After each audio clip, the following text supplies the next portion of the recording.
Blood dripped from Mila Carter's broken arm as she stumbled out of the emergency room at 3 a.m., her stepfather's rage still echoing in her bones. She thought the worst was behind her, until a black SUV rolled to a stop beside her, and the most dangerous man in the city stepped out.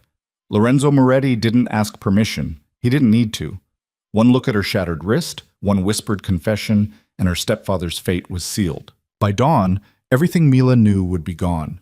Her safety, her freedom, her carefully invisible life. If you want to see where this story takes you, hit that like button and comment your city below so I can see how far Mila's journey reaches across the world.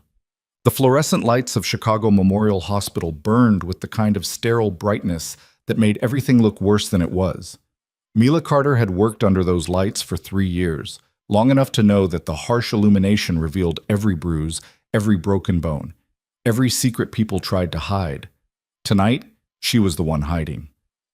Mila, for the last time, let me see the x-rays. Doctor. Sarah Chen stood with her arms crossed, her dark eyes sharp, with the kind of concern that made Mila's chest tighten. They'd been friends since nursing school, which meant Sarah knew exactly when Mila was lying, and Mila was definitely lying. It's just a fracture, Mila said, cradling her left arm against her chest. The temporary splint did nothing to dull the throbbing pain that radiated from her wrist to her shoulder. I slipped on the stairs at home. Black ice. You know how treacherous the steps get this time of year? It was March. The ice had melted weeks ago. Sarah's expression said she knew it too. Mila, I need to get home. Mila stood abruptly, swaying slightly as exhaustion and pain crashed over her in waves. Her shift had ended 2 hours ago, but she'd stayed late finishing charts, avoiding the inevitable. Thank you for the splint. I'll follow up with orthopedics next week. You're lying to me. Sarah's voice dropped low, the way it did when she was treating a frightened child in the oncology ward. Gentle, but unyielding. Someone hurt you. Was it him? Your stepfather? Mila's throat constricted. The careful wall she'd built around the truth trembled, threatening to collapse. She thought of Thomas Carter waiting at home, probably passed out drunk on the couch by now, his rage spent after he'd shoved her down the basement stairs for questioning why he'd stolen money from her wallet again. Sarah, please, I just need to go home. That's not a home, Mila. That's a prison. The words hit harder than Thomas's hands ever had. Mila blinked rapidly, refusing to let the tears fall. She'd survived 24 years by being invisible, by not making waves, by accepting that some things couldn't be changed. Her mother had married Thomas when Mila was 12, and he'd made their lives hell ever since. After her mother died 2 years ago, Mila should have left, should have run. But grief had roots that grew deep and tangled, wrapping around your ankles until you couldn't remember how to move forward. I'll be fine, Mila whispered. I always am. She walked out before Sarah could stop her, pushing through the emergency room doors into the frigid Chicago night. The March wind cut through her thin scrubs and jacket, carrying the smell of exhaust and late winter rain.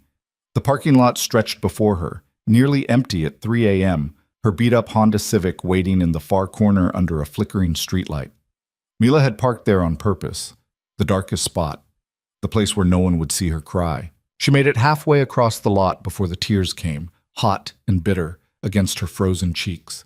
The pain in her arm pulsed with each heartbeat, a relentless reminder of Thomas's shouted accusations, his whiskey-soaked breath, the moment when his hands had found her shoulders and shoved.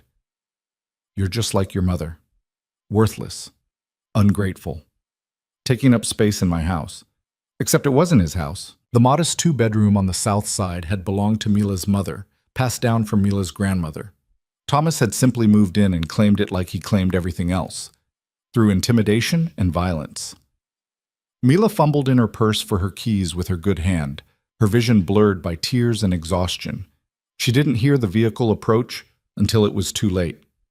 The black SUV rolled to a stop directly in front of her, blocking her path to the Honda. It was the kind of vehicle that cost more than Mila would make in 5 years, all tinted windows and gleaming chrome, utterly silent despite its massive size. The engine purred like a satisfied predator. Mila froze. Every instinct screamed at her to run, but her legs had turned to stone. The rear passenger door opened, and a man stepped out with the fluid grace of someone who had never questioned his right to command any space he entered. He was tall, easily 6'3", with the kind of build that came from discipline rather than vanity. His black suit was perfectly tailored, the fabric so fine it seemed to absorb the streetlight rather than reflect it. Dark hair swept back from a face that could have been carved from marble, sharp cheekbones, a strong jaw, and eyes so intensely green they seemed to glow in the darkness. Mila knew who he was. Everyone in Chicago knew who he was. Lorenzo Moretti. The name spoken in whispers, never in daylight. The man who controlled half the city's underground operations, smuggling, gambling, protection. The king of Chicago's Italian Mafia, whose word was law and whose enemies simply disappeared. And he was looking directly at her. "You're hurt." His voice was low and measured, with the faintest trace of an Italian accent softening the consonants. Not a question, an observation. Mila's heart hammered against her ribs. "I'm fine." "You're not." Lorenzo moved closer, and Mila caught the scent of expensive cologne and something darker, gunpowder maybe, or blood. "Your arm is broken. You've been crying, and you're afraid." "I need to get home." The words came out shakier than Mila intended. "Who hurt you?" The question was so direct, so utterly devoid of preamble, that Mila's carefully constructed lies crumbled. She stared at this dangerous stranger, at the cold intelligence in those green eyes, and felt something shift inside her chest. "No one," she whispered. Lorenzo's expression didn't change, but something flickered behind his eyes. Disappointment maybe, or recognition. He'd heard lies before. Probably told 1,000 of his own. "I'm going to ask you one more time, Nurse Carter." The fact that he knew her name should have terrified her. It didn't. "Who hurt you?" Mila's breath caught. The parking lot seemed to shrink until there was nothing but this man and the weight of his question. In the distance, an ambulance siren wailed. A car alarm chirped, the normal sounds of a city that never truly slept. "My stepfather." The confession tore itself free before Mila could stop it. "Thomas Carter. He pushed me down the stairs because I asked him to stop stealing my money." Lorenzo's jaw tightened almost imperceptibly. He raised one hand and immediately 2 men emerged from the SUV. They were built like brick walls, their suits struggling to contain shoulders that looked like they could break down doors. "Address," Lorenzo said to Mila. "What?" "Your address, Nurse Carter. Where does Thomas Carter live?" Mila's mind reeled. "I don't understand." "You will," Lorenzo gestured to his men. "Take her home, collect her belongings. Mr. Carter and I need to have a conversation about how men should treat women." "No." Mila stepped backward, panic surging through her veins. "No, please. If you hurt him, it'll only make things worse. He won't do anything." Lorenzo's voice cut through her protests like a blade through silk. "After tonight, Thomas Carter will never touch you again. You have my word." "Why?" The question burst from Mila's lips. "Why do you care? You don't even know me." For the first time, Lorenzo's expression softened. It was subtle, a slight relaxation around his eyes, a shift in the set of his mouth, but it transformed his entire face. He looked almost human. "I knew your mother," he said quietly. "Elena Russo. Before she became Elena Carter. Before she married that waste of oxygen currently drinking himself to death in her house." Mila's world tilted sideways. "You knew my mother?" 12 years ago, she saved my life." Lorenzo's gaze drifted past Mila, focusing on some distant memory. "I was shot during a territorial dispute, left for dead in an alley off Ashland Avenue. Your mother found me on her way home from her nursing shift. She could have walked away, called the police, let me bleed out.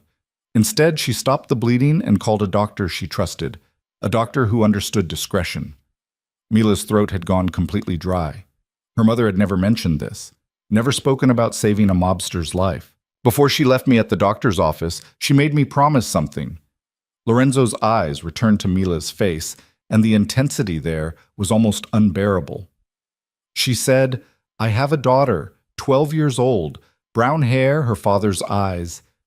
If anything ever happens to me, if she ever needs help, you find her. You protect her." I gave her my word. And I never break my word. Tears streamed down Mila's cheeks now, hot and relentless. She never told me. She was protecting you, from my world, from the knowledge that she'd tied your safety to a man like me.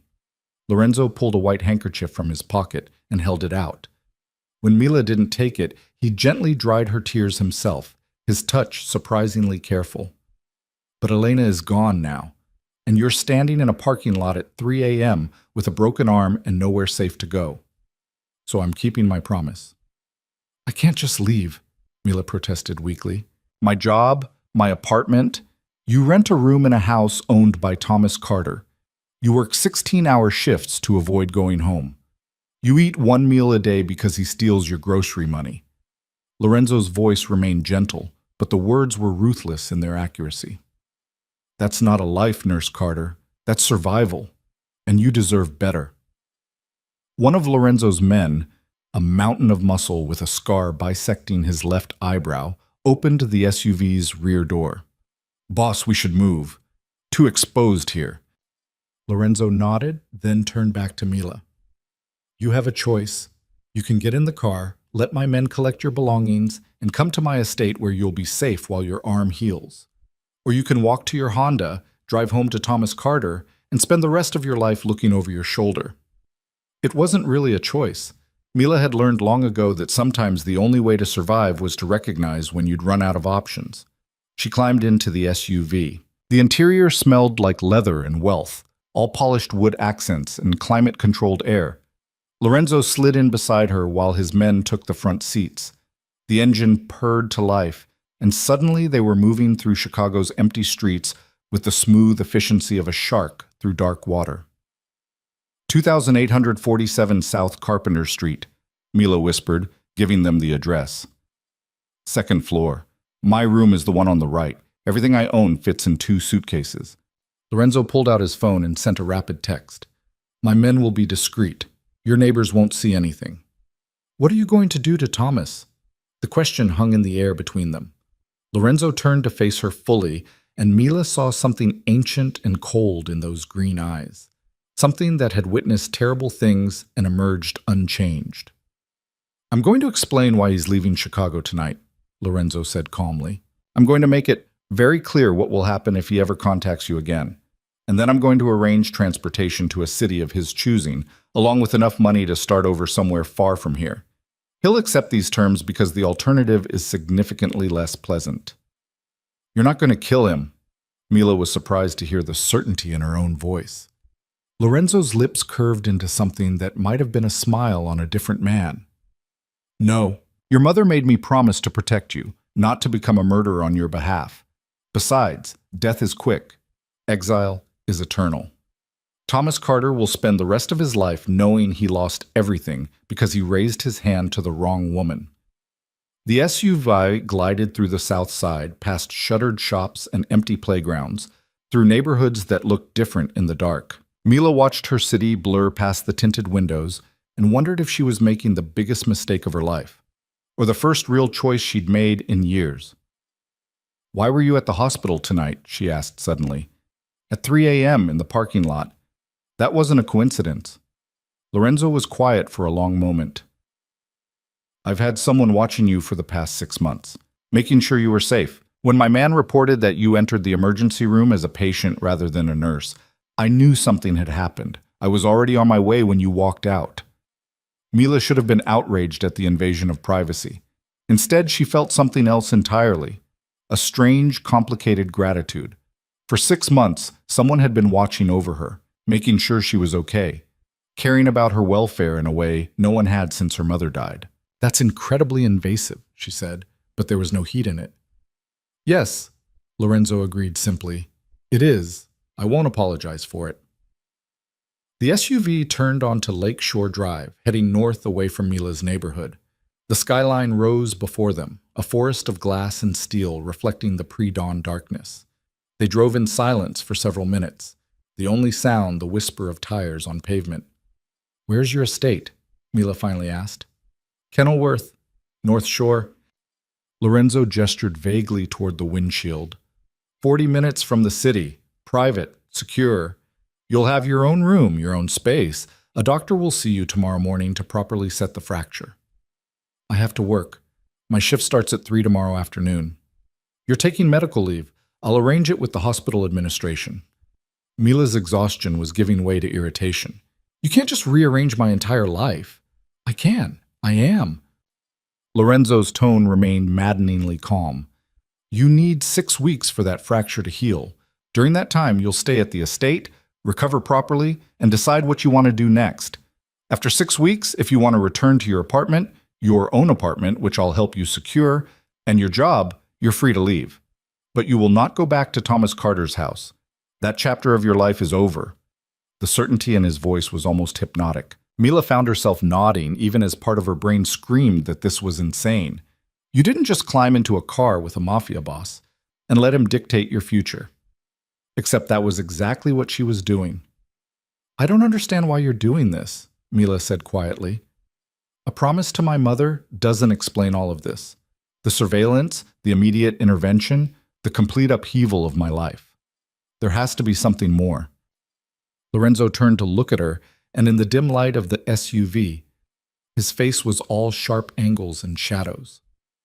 Your mother saw me at my worst, bleeding, desperate, vulnerable, and she chose kindness. In my world, Nurse Carter, kindness is rarer than diamonds and more valuable than gold. She asked only one thing in return, that I keep you safe. It's the easiest promise I've ever kept. The SUV exited onto a private road lined with massive estates set back from the street behind gates and hedges. Old money lived here, the kind that didn't need to announce itself. At the end of a long driveway, wrought iron gates swung open to reveal a sprawling mansion that looked like it had been transplanted directly from the Italian countryside. Stone and stucco gleamed in the landscape lighting, surrounding perfectly manicured gardens that must look stunning in daylight.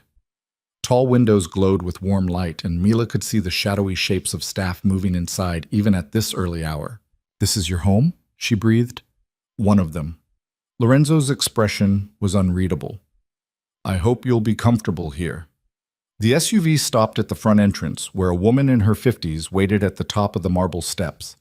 She was elegant and composed, with steel-gray hair pulled into a neat bun and kind eyes that took in Mila's appearance with immediate understanding. This is Maria Delgado, Lorenzo said as he helped Mila from the vehicle with his good hand carefully supporting her uninjured arm. She manages the household staff. Anything you need, she'll provide. Maria descended the steps and took Mila's good hand in both of hers. Welcome, Miss Carter. I've prepared the East Guest Suite for you. Let's get you settled and comfortable. You look exhausted. Mila was beyond exhaustion. She'd entered some strange realm where reality had become fluid and nothing made sense anymore. She followed Maria into the mansion, through a foyer with soaring ceilings and crystal chandeliers, up a sweeping staircase with a carved wooden banister that felt like silk under her palm. The East Guest Suite was larger than Mila's entire room at Thomas's house. A massive 4-poster bed dominated the space, dressed in soft linens that looked like clouds. Floor-to-ceiling windows overlooked the gardens, currently dark but promising beauty in daylight.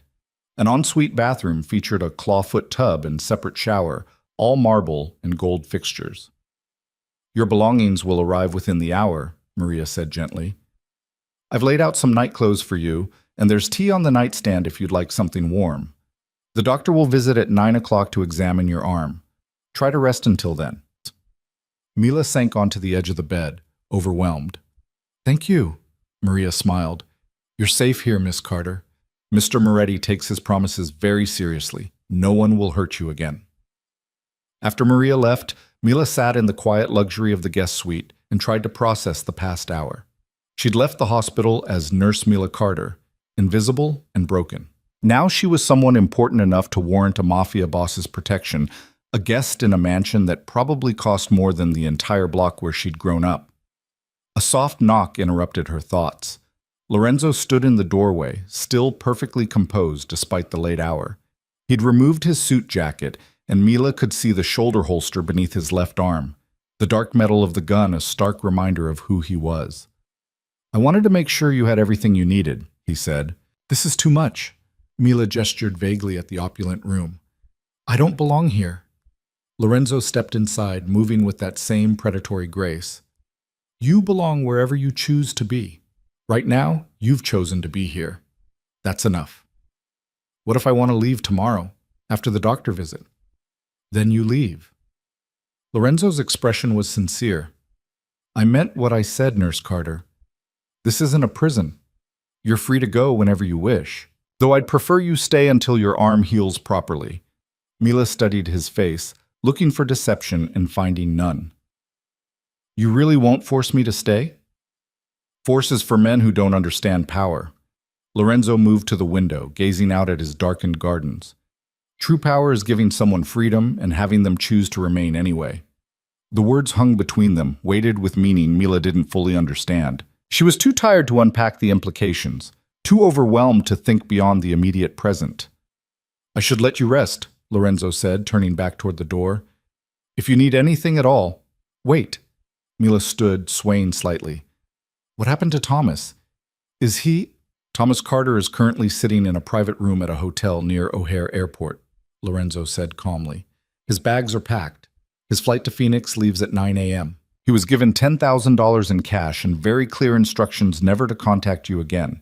He accepted these terms enthusiastically after I explained the alternative. You gave him money? Mila couldn't keep the disbelief from her voice. I'm not cruel, Nurse Carter. Just thorough. Lorenzo's smile was thin and cold. He needed incentive to stay away. Money provides that incentive. Fear of what happens if he spends that money while remaining in Chicago provides insurance. Mila sank back onto the bed. I don't know what to say. Say goodnight. Say you'll try to sleep. Say anything except thank you, because you don't owe me gratitude for keeping a promise. Lorenzo paused in the doorway, his expression softening again in that subtle way that transformed his entire face. Your mother saved my life, Miss Carter. Protecting you is the least I can do to honor her memory. He left before Mila could respond, closing the door with a soft click that seemed to echo in the enormous room. Mila sat in the silence, her broken arm throbbing, her mind racing with thoughts she couldn't organize. Somewhere in this mansion, Lorenzo Moretti, the most dangerous man in Chicago, was probably in his office or his bedroom, conducting business or sleeping or doing whatever crime lords did at 4 a.m., and Mila was safe. For the first time in 2 years, she was truly, completely safe. The tears came again, but this time they weren't from pain or fear.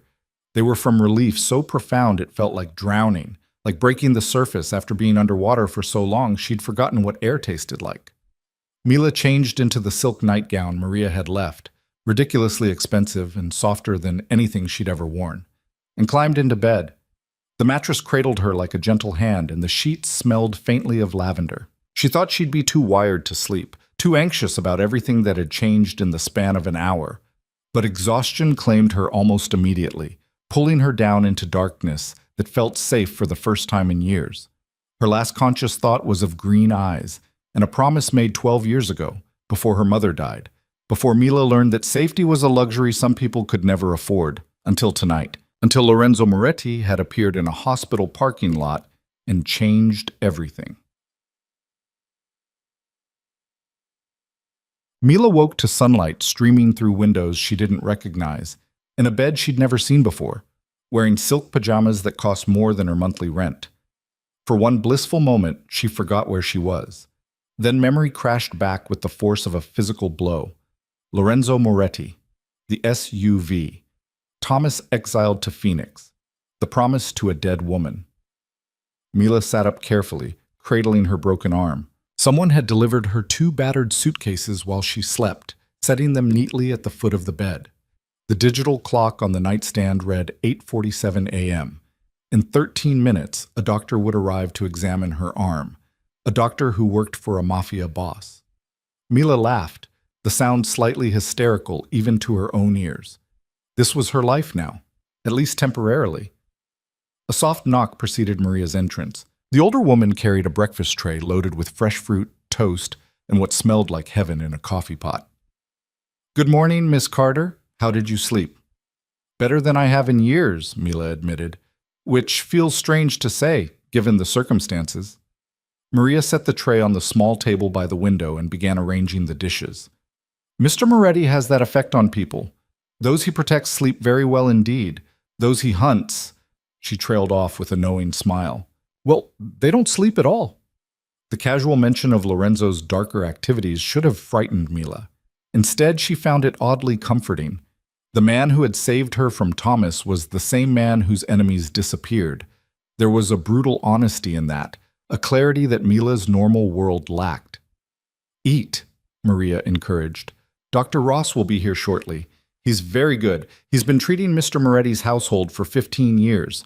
Mila picked at the fruit, her stomach too knotted with anxiety to appreciate the quality of the food. Where's Mr. Moretti? In his office. He has business calls this morning, but he asked to be notified once Dr. Ross finishes examining you. Maria's expression turned gentle. He's very concerned about your recovery. He doesn't even know me. He knew your mother. For Mr. Moretti, that's more than enough. Doctor. Ross arrived precisely at 9 o'clock. A silver-haired man with steady hands and kind eyes who examined Mila's arm with professional efficiency. He asked questions about the injury without asking who had caused it, clearly understanding that some answers were better left unspoken. It's a clean fracture, he announced after studying the x-rays he'd taken with a portable machine. You'll need a proper cast, which I'll apply now.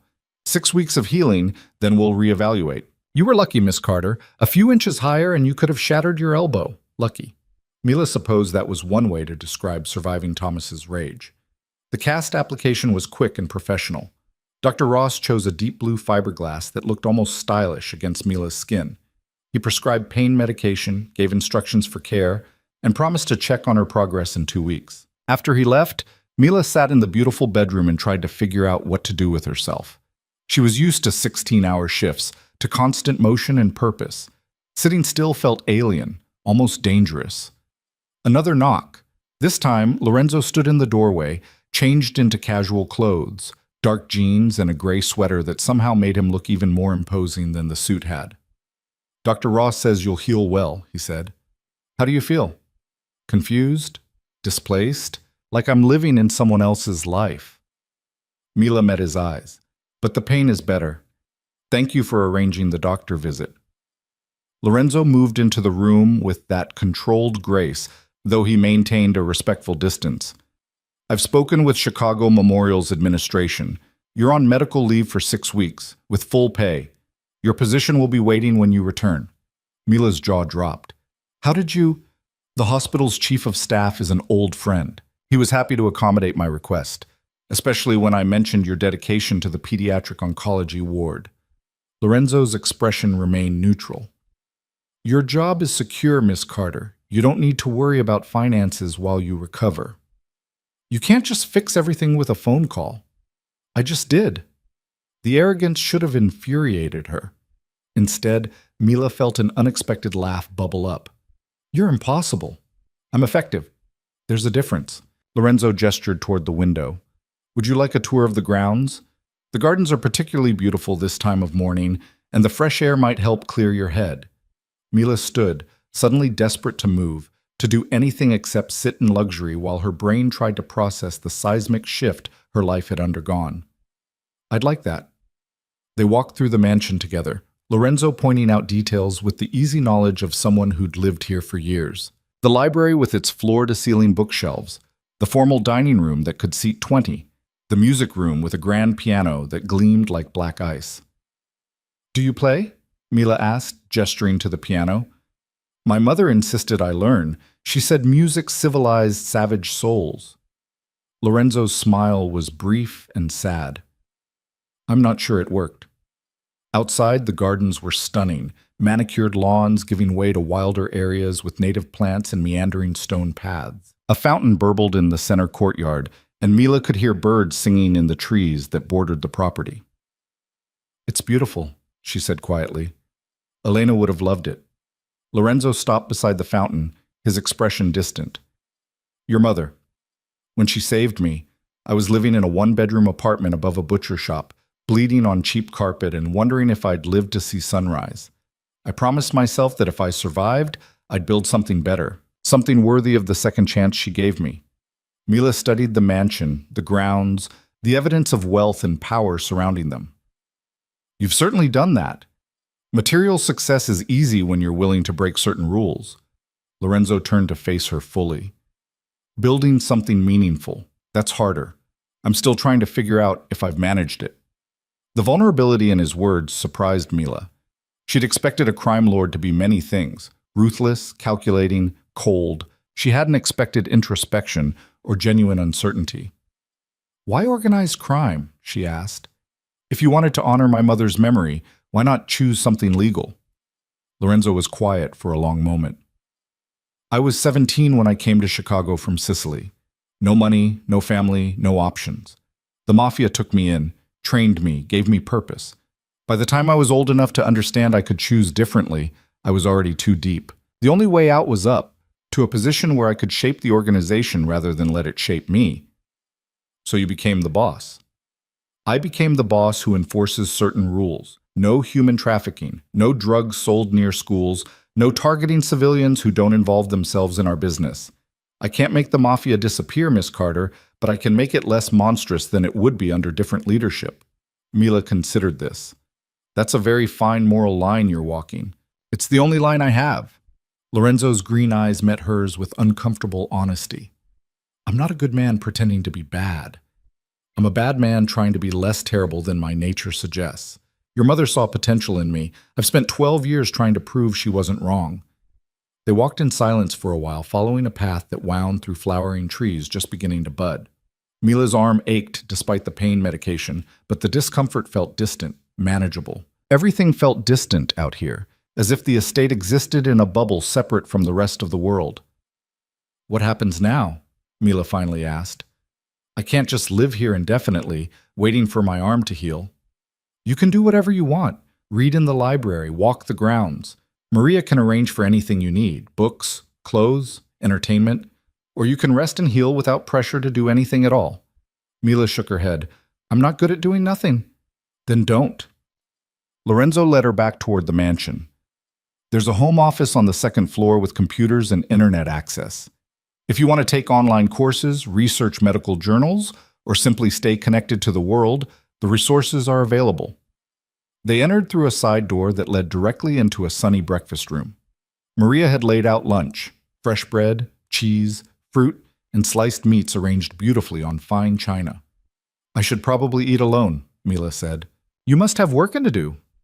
I always have work to do. It can wait. Lorenzo pulled out a chair for her with old-fashioned courtesy that seemed at odds with his reputation. Unless you'd prefer privacy? Mila surprised herself by sitting down. No, company is nice. They ate together in comfortable silence, and Mila found herself relaxing incrementally. Lorenzo was surprisingly easy to be around when he wasn't radiating dangerous intensity. He asked about her work at the hospital, listened with genuine interest as she described the challenges of pediatric oncology nursing. It must be difficult, he said quietly, working with sick children. It's the hardest and most rewarding thing I've ever done. Mila's throat tightened, thinking about her young patients, brave, resilient kids fighting battles no child should face. They remind me that courage isn't about not being afraid. It's about facing fear and choosing hope anyway. Lorenzo's expression shifted, something like admiration flickering in his eyes. Your mother would be proud of who you've become. The words cracked something open in Mila's chest. Tears threatened, but she blinked them back. I wish she'd told me about you, about saving your life. She was protecting you from my world. It was the right choice. Lorenzo's voice softened. Elena understood that some associations are dangerous. She kept you safe by keeping you separate. And now I'm here anyway. Now you're here because the alternative was worse. That's different than choosing this life willingly. Mila set down her fork, appetite gone. What if Thomas comes back? What if your promise and your money aren't enough?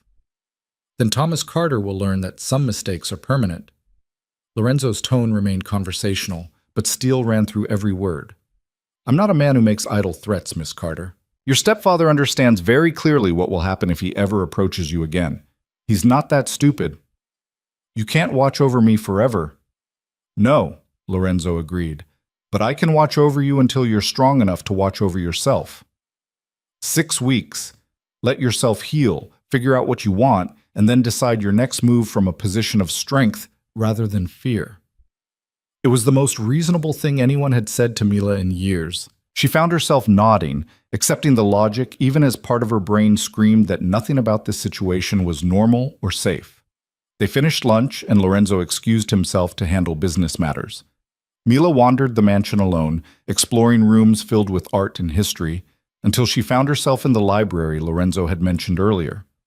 Floor-to-ceiling shelves held thousands of books, classics, contemporary fiction, non-fiction across every subject imaginable. A rolling ladder provided access to the highest shelves, and comfortable reading chairs clustered near tall windows that overlooked the gardens. Mila selected a medical journal from the health section and settled into a chair, losing herself in articles about new treatments for childhood leukemia.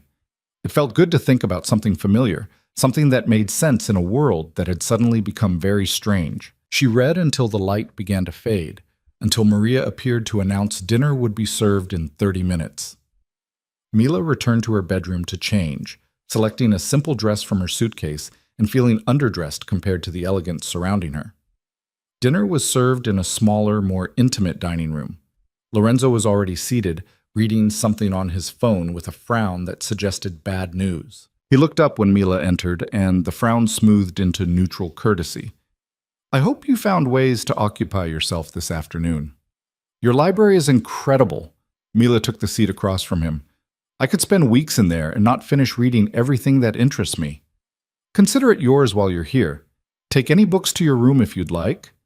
They ate roasted chicken with herbs and vegetables that tasted like something from a five-star restaurant. Conversation flowed more easily now, touching on neutral topics: favorite books, Chicago's unpredictable weather, the challenges of maintaining gardens this large. Mila was almost relaxed when Lorenzo's phone buzzed with an urgent tone that made him tense immediately. He glanced at the screen, and whatever he saw there drained the warmth from his expression. "I apologize, but I need to handle something." He stood, suddenly all business. "Please, finish your meal. I'll check on you later." He was gone before Mila could respond, moving with predatory speed that reminded her exactly who he was. She finished eating alone, her brief sense of normalcy shattered by the reminder that this mansion, these gardens, this entire luxurious bubble existed because of violence and crime. Lorenzo Moretti was a criminal. A murderer, probably. A man who lived by rules that had nothing to do with law or justice. And Mila was living in his house, eating his food, accepting his protection. The thought should have terrified her. Instead, as Mila returned to her beautiful bedroom and prepared for bed, she felt something she hadn't experienced in years. Safe. Seen. Important enough to warrant protection. Tomorrow she would probably second-guess every choice that had led her here. But tonight, as she climbed into bed that felt like sleeping on clouds, Mila let herself simply accept the gift of one more day free from fear. One more day where Thomas Carter couldn't hurt her. One more day in the strange sanctuary Lorenzo Moretti had built from a promise to a woman who'd saved his life 12 years ago. Outside, a storm was gathering. Mila could hear thunder rumbling in the distance, see lightning flickering beyond the windows. But here, in this room, in this mansion, in the protection of the most dangerous man in Chicago, she was safe. For now, that was enough. The storm broke just after midnight, rain lashing against the windows with enough force to wake Mila from dreams she couldn't quite remember. She lay in the darkness, listening to thunder roll across the estate, and tried to reconcile the past 24 hours with any version of reality she recognized. Her phone buzzed on the nightstand, a text from Sarah Chen. "Where are you? Called the house. Thomas said you moved out. Are you safe?" Mila stared at the glowing screen, trying to formulate an answer that wouldn't sound insane. "I'm safe. Staying with a family friend while my arm heals. I'll explain everything soon." It was a lie wrapped around a truth wrapped around something so complicated Mila didn't have words for it yet. She set the phone down and closed her eyes, willing sleep to return. Instead, she heard something else beneath the storm's fury, raised voices coming from somewhere in the mansion. Lorenzo's voice, sharp with authority. Another man responding in rapid Italian, the words too quick and angry for Mila to catch individual meanings. A third voice joined, calmer but no less urgent. Mila knew she should stay in bed, should pull the covers over her head and pretend she heard nothing. Whatever crisis was unfolding downstairs had nothing to do with her. But she'd spent 3 years as an emergency room nurse, She recognized the particular tone of controlled chaos that meant something had gone terribly wrong. She grabbed a robe from the closet, silk, of course, because apparently Lorenzo's guest accommodations didn't include anything as pedestrian as cotton, and stepped into the hallway. The voices grew louder as she descended the grand staircase, following the sound to a room near the back of the mansion. The door stood ajar, light spilling into the dark corridor. Mila paused just outside, suddenly uncertain. This wasn't her world. These weren't her people. She should turn around, go back to bed, maintain the careful separation between Lorenzo's protection and Lorenzo's business. Then she heard the unmistakable sound of someone in pain, a harsh, bitten-off groan that bypassed her brain and went straight to her training. Mila pushed the door open. The room was a study or office, all dark wood and leather furniture. Lorenzo stood beside a massive desk, his shirt sleeves rolled up, and blood, not his own, Mila registered with clinical detachment, splattered across the white fabric. Two of his men flanked the desk, their expressions grim. And slumped in the leather chair, bleeding from a wound in his shoulder, was a man Mila didn't recognize. He was young, maybe 30, with dark hair matted with sweat and skin gone pale with blood loss. Every head turned toward Mila when she entered. Lorenzo's expression cycled through surprise, concern, and something that might have been resignation. "You should be sleeping," he said quietly. "You have a man bleeding in your office." Mila moved toward the injured man with the automatic efficiency of someone who'd triaged hundreds of patients. "How long ago was he shot?" "Miss Carter." "How long, Mr. Moretti?" Mila's voice carried the authority she used in the ER when doctors tried to override her assessment. "Because if it's been more than 30 minutes, he's going into shock. And if the bullet nicked his subclavian artery, he'll be dead in 20. Lorenzo studied her for a beat, then stepped aside. 40 minutes. Drive-by shooting in Little Italy. Marco took a bullet meant for me. Mila was already at Marco's side, her fingers finding his pulse. Fast and thready, definitely heading toward shock. She pulled back his blood-soaked shirt to examine the wound. Entry point high on the left shoulder, no visible exit wound. The bullet was still inside, and from the dark blood seeping steadily rather than spurting, it had missed the major arteries. Lucky. "I need clean towels, bottled water, and a first aid kit. Now." Mila looked at the two men who hadn't moved. "Unless you want to watch him die while you stand there looking tough." They glanced at Lorenzo, who nodded sharply. Both men disappeared, returning within minutes with supplies. Mila worked quickly, cleaning the wound as best she could while Marco gritted his teeth against the pain. "You need a hospital," she told him. "This needs surgical intervention. I can stabilize you, but I can't extract the bullet safely here." "No hospitals." Marco's voice was hoarse but firm. "Gunshot wounds mean police reports. Police reports mean questions we can't answer." "Then you need a doctor who doesn't ask questions." "I called Dr. Ross," Lorenzo said. "He's on his way." "ETA 20 minutes." Mila packed the wound with gauze, applying pressure to slow the bleeding. 20 minutes is a long time when you're losing blood. He needs fluids, something for the pain, and he needs to stay conscious until the doctor arrives. She looked directly at Lorenzo. "Do you have medical supplies? IV equipment? Saline solution?" "There's a medical room upstairs, fully stocked." Lorenzo was already moving toward the door. "Show me what you need." The medical room turned out to be better equipped than some small-town emergency departments. Mila selected IV supplies, bags of saline, and pain medication while Lorenzo watched with an expression she couldn't quite read. "You're not surprised by any of this, are you?" she asked as she gathered supplies. "The shooting, the secrecy, men bleeding in your office at midnight. This is my world, Miss Carter. Violence is part of the equation." Lorenzo's tone was matter-of-fact. "I'm surprised you're not running in the opposite direction." Mila met his eyes. "I'm a trauma nurse. I've seen gunshot wounds, stab wounds, and injuries that would make your stomach turn. The violence doesn't shock me. What shocks me is that you're willing to let a man die rather than take him to a hospital. Marco knows the risks of this life. He chose them." Lorenzo took some of the supplies from her arms. "But I'm grateful you're here to make sure those risks don't kill him tonight." They returned to the office where Marco was beginning to drift, his eyes unfocused. Mila worked quickly, starting an IV line with practiced efficiency and hanging the saline bag from a floor lamp that one of the men repositioned. She administered pain medication through the IV port, then checked Marco's vitals again. Pulse still too fast, but no longer thready. Blood pressure low, but stable. He'd make it until Dr. Ross arrived. Talk to him, Mila instructed Lorenzo. Keep him engaged, conscious. Tell him a story, ask him questions, anything to keep his mind active. Lorenzo pulled a chair close to Marco and began speaking in low, rapid Italian. Marco responded weakly, but his eyes focused on Lorenzo's face, tracking the conversation. Whatever Lorenzo was saying seemed to work. Marco even managed a faint smile at one point. Mila monitored the IV drip and checked the wound packing every few minutes. The bleeding had slowed significantly. Barring complications, Marco would survive. Dr. Ross arrived 18 minutes after Lorenzo's call, carrying a large medical bag and wearing the unflappable expression of a man who'd done this many times before. He took in the scene with a single glance, nodded to Mila with something like approval, and immediately began examining Marco. "Good work, Miss Carter," he said as he inspected her IV placement. "Very clean line, proper saline flow. You've bought him the time he needed." Together, they prepared Marco for bullet extraction. Dr. Ross worked with calm efficiency, using local anesthetic and surgical tools that gleamed under the office lighting.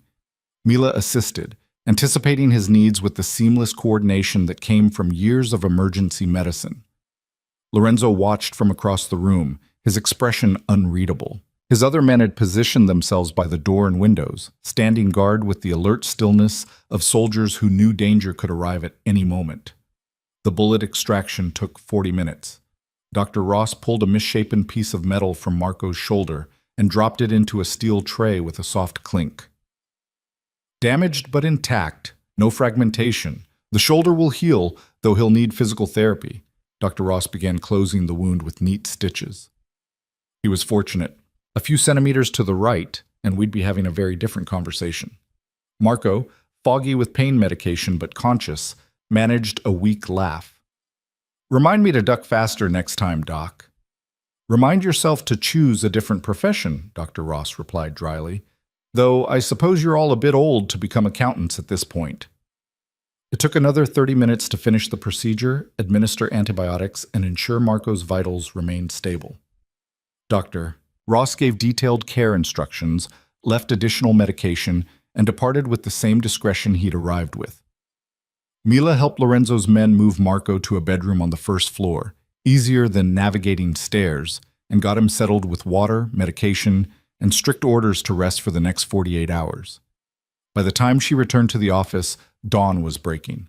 Gray light filtered through the windows, and Mila felt exhaustion crashing over her in waves. Her broken arm ached fiercely. She'd been moving too much, putting too much strain on the fracture. Lorenzo was cleaning blood from the leather chair, his movements methodical and practiced. He looked up when Mila entered. "You should be resting," he said. "Your arm will be fine. I've had worse shifts at the hospital." Mila sank into a chair that didn't have bloodstains. "Is this normal? Men getting shot? Midnight medical emergencies?" Lorenzo set down the cleaning cloth and faced her fully. "It's more common than I'd like, less common than it used to be. I've worked hard to establish territories and agreements that minimize violence, but there are always those who challenge the established order." "Who shot at you tonight?" "That's not your concern." "You're making me part of this world," Mila said quietly. "I just spent 3 hours keeping your man alive. I think that makes it my concern."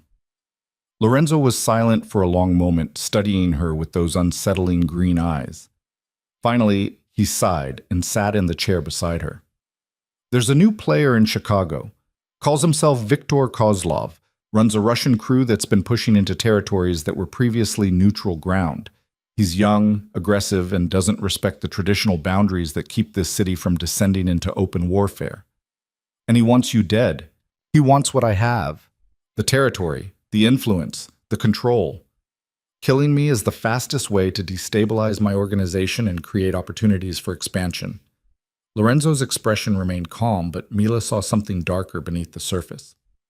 "Tonight was a warning, a demonstration that he can reach my people anywhere in the city."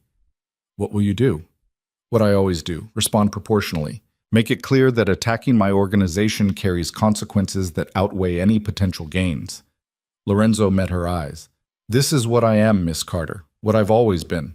The man who protects you is the same man who will order violence against those who threaten what's mine. If that changes your opinion of me, I understand. Mila considered this.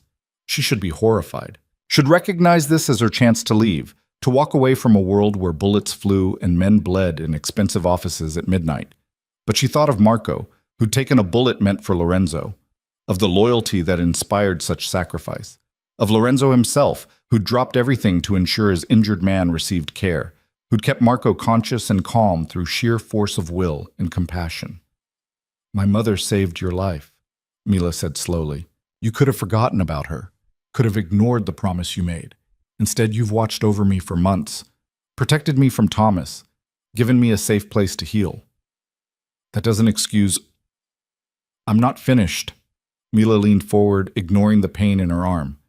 You're a criminal. You break laws, probably order terrible things, live by rules that have nothing to do with justice.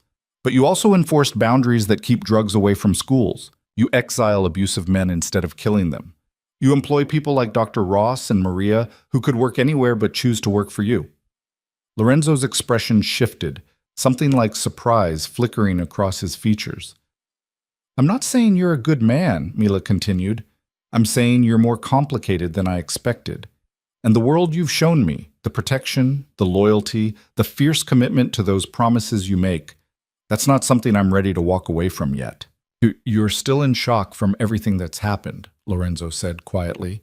In a few days, when reality settles, you'll feel differently. Maybe. Or maybe I'm finally seeing clearly for the first time in years. Mila stood, swaying with exhaustion. I'm going to sleep now. Check on Marco when I wake up. Try to process the fact that I just performed emergency medicine in a Mafia boss's office. She made it to the door before Lorenzo's voice stopped her. Thank you for saving Marco's life. Mila looked back at him, this dangerous, complicated man who'd turned her world upside down in the span of 48 hours. You're welcome. Try not to let anyone else get shot before I've had some sleep. His smile was brief and genuine. I'll do my best. Mila returned to her room as sunlight strengthened outside the windows. She should have been terrified by everything she'd witnessed. Instead, as she fell into bed still wearing the blood-flecked silk robe, she felt strangely energized. For 3 years she'd been invisible, a nurse who went through the motions, who worked herself to exhaustion to avoid thinking about her empty life and abusive home. She'd existed in the margins, never quite present, never fully engaged with the world around her, but tonight she'd been essential, needed. Her skills had mattered in a way that went beyond professional duty into something personal and immediate. Lorenzo Moretti had given her that. Not just safety or protection, but purpose. A reminder that she was capable of more than mere survival. The thought should probably worry her. It didn't. Mila slept deeply and dreamlessly, waking only when Maria knocked gently in the late afternoon. Mr. Moretti asked me to check on you, Maria said, setting down a tray with tea and light food. He's been concerned. You worked through the night helping Marco. Mila sat up, wincing as her arm protested the movement. How is Marco? Resting comfortably, complaining about being confined to bed, which Dr. Ross says is a good sign. Maria smiled. Mr. Moretti is with him now. He wanted me to tell you that dinner will be informal tonight, whenever you're ready. After Maria left, Mila showered carefully, keeping the cast dry, and changed into clean clothes. Her suitcases held mostly scrubs and casual wear, nothing appropriate for a Mafia mansion. She made a mental note to eventually retrieve more clothes from storage, assuming she stayed beyond the initial 6-week healing period. Assuming she wanted to stay at all. The thought surprised her. 3 days ago, the idea of living with Lorenzo Moretti would have been unthinkable. Now she was considering it as a genuine possibility. Mila found Lorenzo in Marco's room, sitting beside the bed and speaking in low Italian. Marco looked better, color returned to his face, eyes clear and alert. He brightened when Mila entered. The angel who saved my life, he said in accented English. Come, let me thank you properly. You can thank me by following Dr. Ross's instructions and not tearing those stitches. Mila checked his vitals with practiced efficiency. How's the pain? Manageable. The medication helps. Marco glanced at Lorenzo with obvious affection. The boss says you're Elena Russo's daughter. Your mother was a remarkable woman. You knew her? Only by reputation. She was legendary in certain circles. The nurse who saved Lorenzo's life and asked nothing in return except a promise. Marco's expression turned serious. We all know that promise is why you're here. Why the boss moved heaven and earth to get you out of a bad situation. Mila felt heat rise in her cheeks. I didn't realize my circumstances were common knowledge. Nothing stays secret long in this organization, Lorenzo said quietly. But everyone understands the debt I owe your mother. Protecting you honors that debt. No one questions it. After ensuring Marco had everything he needed, Mila and Lorenzo walked together toward the informal dining room Maria had mentioned. The mansion felt different in daylight, less imposing, more like a home that happened to be extraordinarily large and expensive. I have something for you, Lorenzo said, leading her to his office instead of the dining room. I wanted to give it to you privately. He retrieved a manila envelope from his desk and handed it to Mila. Inside, she found legal documents, lease agreements, utility transfers, and keys. What is this? Your apartment. 1-bedroom, north side, safe neighborhood near the hospital. The lease is paid for 1 year, utilities included. Fully furnished. Lorenzo's expression was carefully neutral. When your arm heals and you're ready to leave, you'll have somewhere safe to go, somewhere that's entirely yours. Mila stared at the documents, overwhelmed. This is too much. This is keeping my promise to your mother, making sure you have options, independence, a life that doesn't depend on anyone's charity or protection. Lorenzo moved to the window, giving her space to process. You can move in tomorrow if you want, or stay here for the full 6 weeks, or leave next month and use the apartment as you see fit. The choice is yours. Why are you doing this? Mila's voice came out smaller than she intended. The protection, I understand, but setting up an entire apartment? Arranging my medical leave? This goes beyond keeping a promise. Lorenzo turned to face her, and for the first time since they'd met, he looked uncertain, vulnerable in a way that seemed fundamentally at odds with his reputation. Your mother saw something in me worth saving, he said quietly. She looked at a bleeding criminal in an alley and decided his life had value. No one had ever done that before. My own family certainly never had. He paused, choosing his words carefully. When she made me promise to protect you, I thought it would be simple. Money? Maybe. A phone call if you ever needed help? I didn't expect to spend 12 years watching from a distance as you built a career, survived your mother's death, and endured abuse from a man who should have protected you instead of hurting you. You've been watching me for 12 years?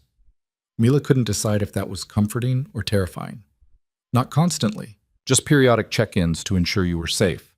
The surveillance intensified 6 months ago when my contacts reported that Thomas's drinking was getting worse. Lorenzo's jaw tightened. I should have intervened sooner, before he broke your arm. That failure is mine to carry. You're not responsible for Thomas's actions. No, but I am responsible for keeping a promise to your mother. And I failed to prevent you from being hurt. Lorenzo crossed the room, stopping a careful distance away. So yes, Miss Carter, I'm doing more than necessary, because adequate isn't good enough when it comes to honoring the memory of the woman who saved my life. Mila looked down at the apartment keys in her hand, solid and real and representing a future she'd barely dared to imagine. Freedom, independence, a home that was truly hers. Thank you, she whispered, for all of it. They stood in silence for a moment, the weight of unspoken things hanging between them. Then Lorenzo's phone buzzed with an urgent tone that shattered the intimacy of the moment. He glanced at the screen, and his expression hardened. I need to handle something. Will you excuse me? Of course.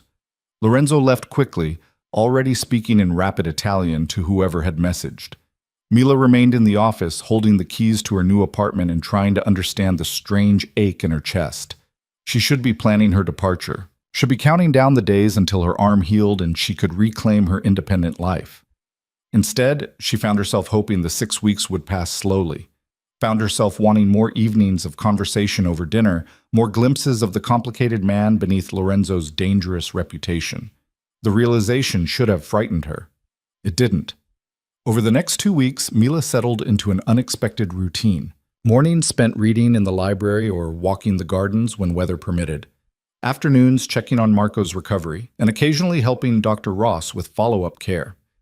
Evenings with Lorenzo when his business allowed, talking about everything and nothing over meals that Maria prepared with obvious love. They didn't discuss his criminal activities, didn't acknowledge the men who came and went at odd hours, or the tense phone calls Lorenzo took in Italian or Russian, or languages Mila didn't recognize. There was an unspoken agreement to keep those worlds separate. Lorenzo's protection of her existed in a bubble apart from his darker dealings. But the bubble couldn't last forever. It shattered on a Tuesday evening when Mila answered the library phone, an old landline that rarely rang, and heard a voice that sent ice through her veins. "Hello, Mila." Thomas Carter, calling from Phoenix or wherever Lorenzo had exiled him. "How did you get this number?" Mila's hand trembled as she gripped the receiver. "I still have friends in Chicago, people who owe me favors." Thomas's voice carried the edge of suppressed rage. "Did you really think you could just disappear? That sending me away would solve everything?" "Lorenzo warned you. Lorenzo Moretti doesn't scare me. He's just another thug with delusions of power." Thomas laughed, the sound ugly and familiar. "You made a mistake, Mila, aligning yourself with criminals.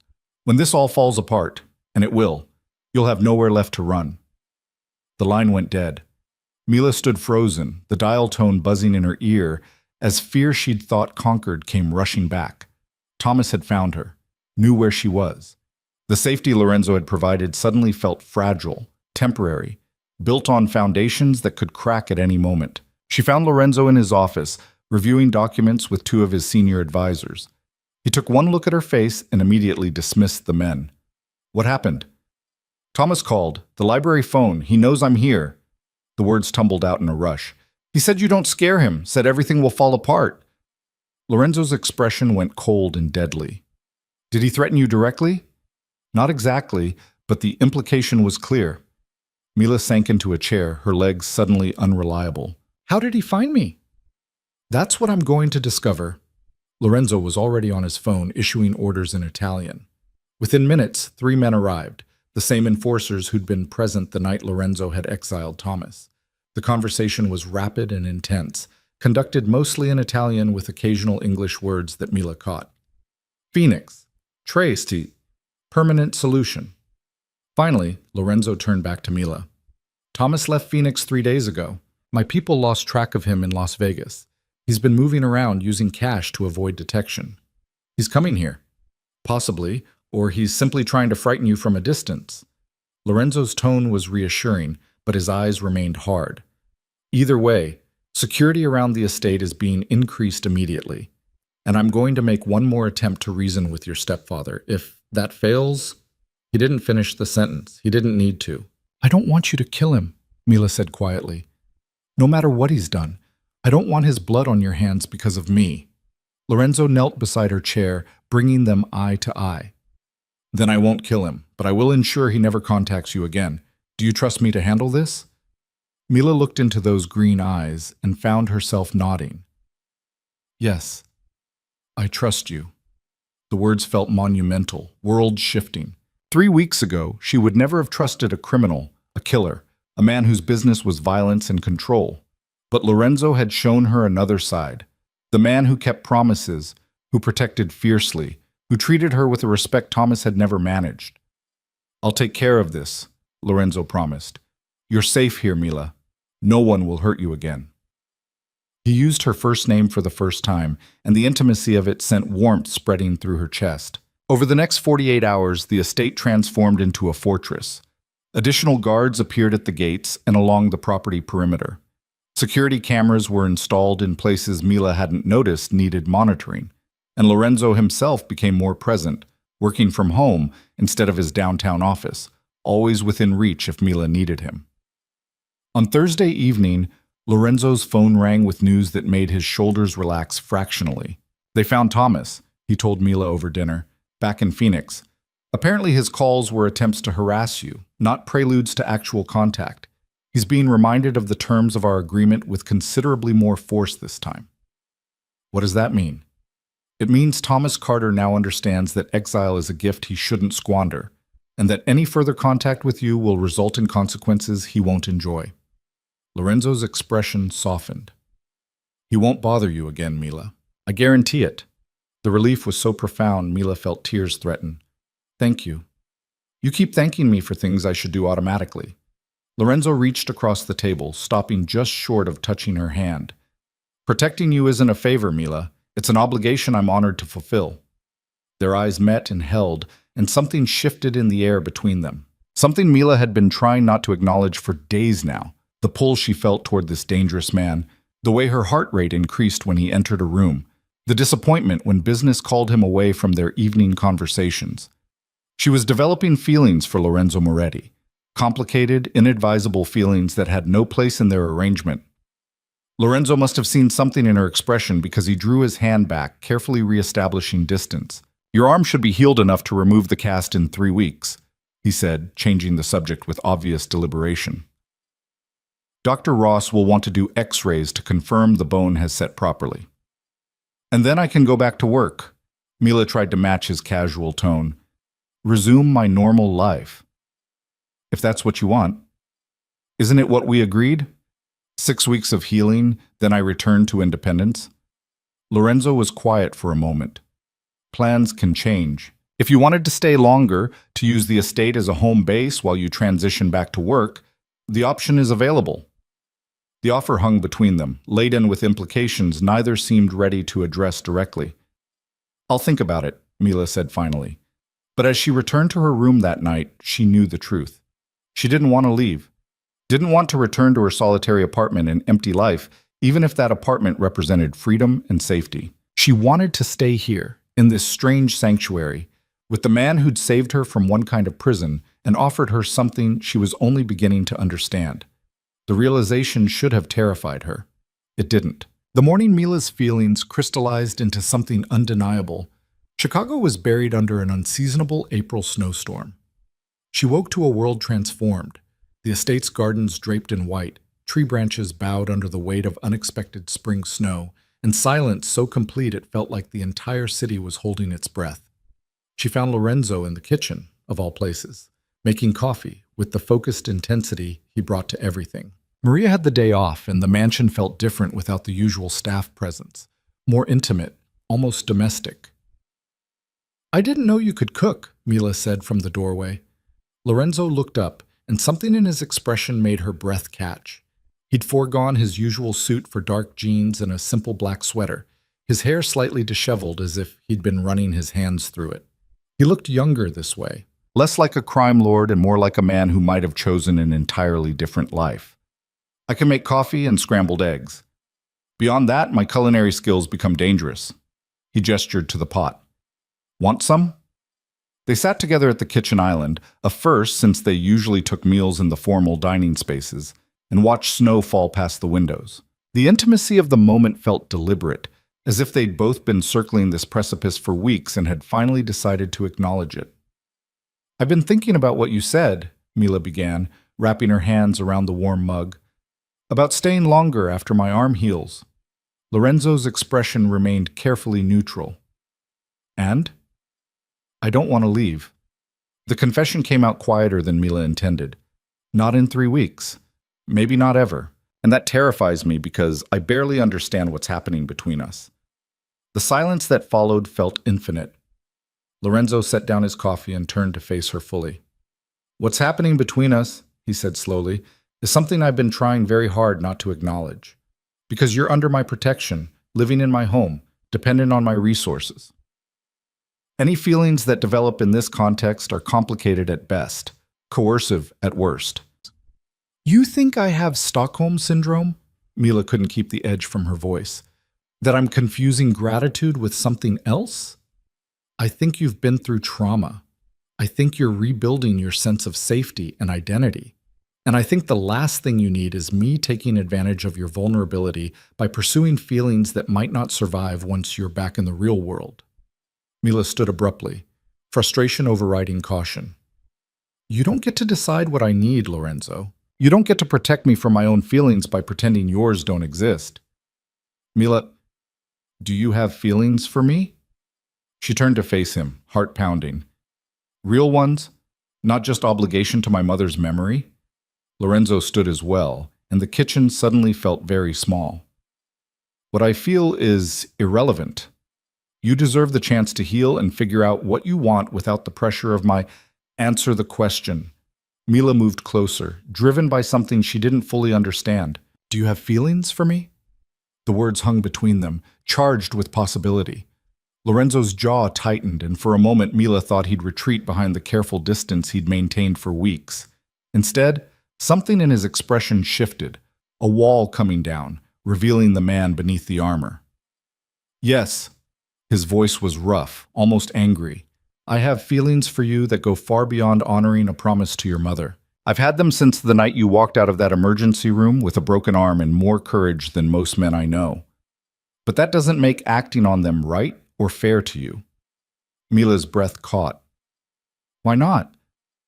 Because you don't know what you're choosing. You've seen the surface of my world, the mansion, the protection, the occasional glimpse of violence.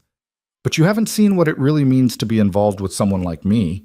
The constant danger, the moral compromises, the fact that people I care about become targets. Like Marco. Marco signed up for this life. You didn't. Lorenzo ran a hand through his hair, frustration evident in every line of his body. If you stay, if we explore whatever this is between us, you become part of my world in ways that can't be undone. Your safety becomes a vulnerability my enemies will exploit. Your choices become limited by the realities of who I am and what I do. You're trying to scare me away. I'm trying to be honest with you. Lorenzo's green eyes burned with intensity. I want you to stay, Mila. I want to see where these feelings lead. But I want you to make that choice with full knowledge of what you're accepting. The doorbell rang, shattering the moment. Lorenzo tensed immediately, his hand moving instinctively toward where his weapon would be if he were wearing his suit jacket. The gesture reminded Mila of exactly what they'd been discussing, the ever-present danger that defined his existence. Stay here, Lorenzo ordered, already moving toward the entrance hall. But Mila followed, watching from a distance as Lorenzo checked the security monitor before opening the door. The man on the other side was in his 50s, expensively dressed, with the bearing of someone accustomed to authority. Antonio. Lorenzo's tone was carefully neutral. This is unexpected. I need to speak with you, privately. The man's gaze slid past Lorenzo to where Mila stood, his expression hardening. Unless you're too busy entertaining guests to discuss business. My personal life is none of your concern. It becomes my concern when it affects organizational security. Antonio stepped inside without invitation, snow dusting his shoulders. We need to talk about Viktor Kozlov, and about the new complications your current situation has created. Lorenzo's expression went cold. Mila, would you excuse us? She wanted to protest, to demand inclusion in conversations that clearly concerned her. But the look Lorenzo gave her was both apology and command, so she retreated to the library and tried not to listen to the raised voices that soon echoed from the study. The argument lasted 30 minutes. When Antonio finally left, slamming the door with enough force to rattle the windows, Mila emerged to find Lorenzo standing in the entrance hall, his expression darker than she'd ever seen it. What happened? Antonio believes you're a liability, a distraction that makes me vulnerable to attack. Lorenzo's voice was flat, emotionless. He's not entirely wrong. Mila felt cold settle in her stomach. What does that mean? It means the organization is questioning my judgment, wondering why I'm devoting resources to protecting someone outside our world, suggesting that my feelings for you are clouding my strategic thinking. Lorenzo met her eyes, and the pain there was almost unbearable. They're worried Viktor Kozlov will use you against me. So what do they want you to do? Send me away? They want me to make a choice, the organization or you. The words hit Mila like a physical blow. She'd known, theoretically, that Lorenzo's world operated by different rules. But hearing it stated so baldly that she represented a problem to be solved, a weakness to be eliminated, made it terrifyingly real. "And what do you want?" she asked quietly. Lorenzo crossed the distance between them in 3 strides, and suddenly his hands were framing her face, his intensity focused entirely on her. "I want to tell Antonio and everyone else to go to hell. I want to keep you here, safe, and deal with the consequences as they come. But that's selfish. That's putting my desires ahead of your safety. Maybe I'm willing to take the risk." You don't understand what you're risking. Lorenzo's thumbs brushed her cheekbones, the gesture achingly tender. Viktor Kozlov is escalating. 2 more of my men were attacked last week. He's targeting my businesses, my operations, anyone associated with my organization. If he discovers you matter to me, and he will, because Antonio's not the only one questioning my recent behavior, you become the most valuable target he has. Then protect me the way you protect everyone else in your organization. It's not that simple. Yes, it is. Mila covered his hands with her own, holding them against her face. You're making this complicated because you think you're corrupting me or putting me in danger I don't understand. But I'm not naive, Lorenzo. I know what you are. I know the life you lead, and I'm choosing to stay anyway. Why? The question was raw, almost desperate. Why would you choose this? You could have the apartment I arranged, a clean break, a normal life away from all of this violence and moral ambiguity. Because normal wasn't working for me. Mila's voice strengthened. I spent 3 years invisible, going through motions, surviving instead of living. You changed that, not just by saving me from Thomas, but by seeing me. By treating me like I mattered. By showing me a version of myself that was strong enough to stitch up gunshot wounds and stand up to crime lords. Lorenzo's expression shifted, something like wonder breaking through the darkness. You're remarkable. Do you know that? I'm a pediatric oncology nurse with a recently healed broken arm who's developing inconvenient feelings for a mafia boss. I'm a disaster. You're the most extraordinary disaster I've ever encountered. The kiss happened without conscious decision, as inevitable as gravity.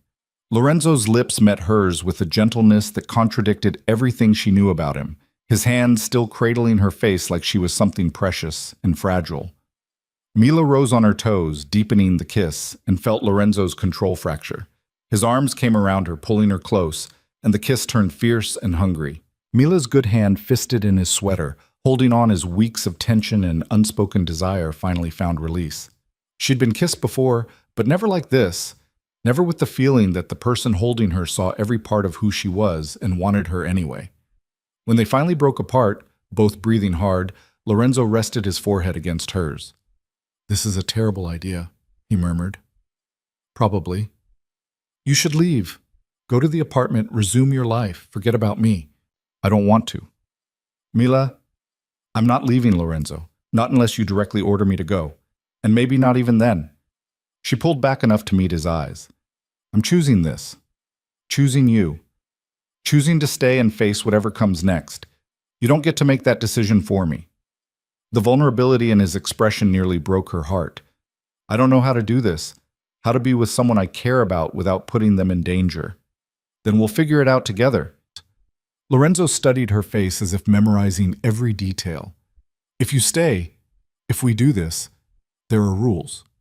Security protocols you'll have to follow, places you can't go alone, people you'll need to avoid. Your freedom will be limited in ways you can't imagine yet. I understand.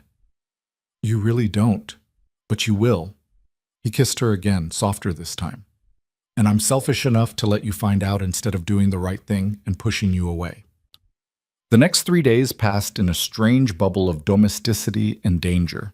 Lorenzo worked from home, conducting business from his study while Mila read in the library or walked the snow-covered gardens.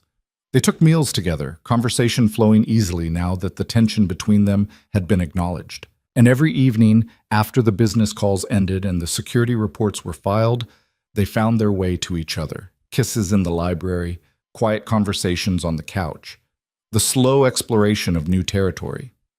But the outside world couldn't be ignored forever. On Thursday afternoon, Mila was reading medical journals when Maria appeared in the library doorway, her usually composed expression tight with worry. Miss Carter, Mr. Moretti needs you in his office immediately. The urgency in Maria's tone sent alarm racing through Mila's veins. She followed Maria through the mansion to Lorenzo's study, where she found him standing at the window, tension radiating from every line of his body. What's wrong? Lorenzo turned, and the look on his face made Mila's stomach drop. Viktor Kozlov just issued a public challenge. He's claiming I've gone soft, that I'm distracted by personal entanglements. He's demanding I meet him tomorrow night to settle our territorial disputes. That's a trap. obviously. Lorenzo's smile was cold. He wants to draw me out, eliminate me in front of witnesses, and destabilize my organization in one move. It's actually quite elegant as far as power plays go. So you're not going. I have to go. If I refuse, I look weak. Every fence-sitter in the organization will see it as confirmation that Kozlov's right, that I've lost my edge. Lorenzo moved to his desk, pulling up security footage on his computer. The meeting is set for neutral ground, a warehouse in the industrial district. I'll bring my best people, negotiate from a position of strength, and make it clear that challenging me carries consequences. Mila's nursing training kicked in, the part of her brain that assessed risks and prepared for worst-case scenarios. You're going to get shot again. Possibly.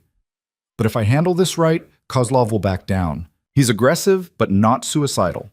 A show of force combined with strategic concessions might be enough to restore balance. And if it's not?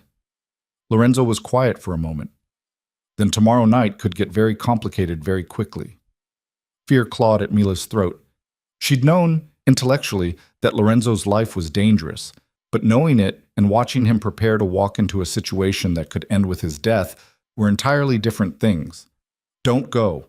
The words burst out before she could stop them. Let someone else handle it.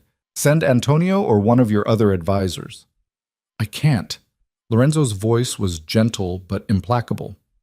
Leadership means being willing to face danger personally. If I send someone else to this meeting, I might as well resign and hand the organization to Kozlov on a silver platter. Then take me with you. Absolutely not. Lorenzo. No, Mila. His tone left no room for argument. You stay here, behind security, where Kozlov can't use you against me. That's non-negotiable. They stared at each other, the tension between them electric. Finally, Mila nodded, recognizing when pushing would be counterproductive. Fine, but you come back alive, or I'm going to be very angry with you. The smile that crossed Lorenzo's face was genuine, transforming his features. I'll do my best. That night, they sat together in Lorenzo's private quarters, a space Mila hadn't entered before, decorated with the same expensive simplicity as the rest of the mansion, but somehow more personal. Photos lined one shelf, most showing a younger Lorenzo with an elegant woman who had to be his mother.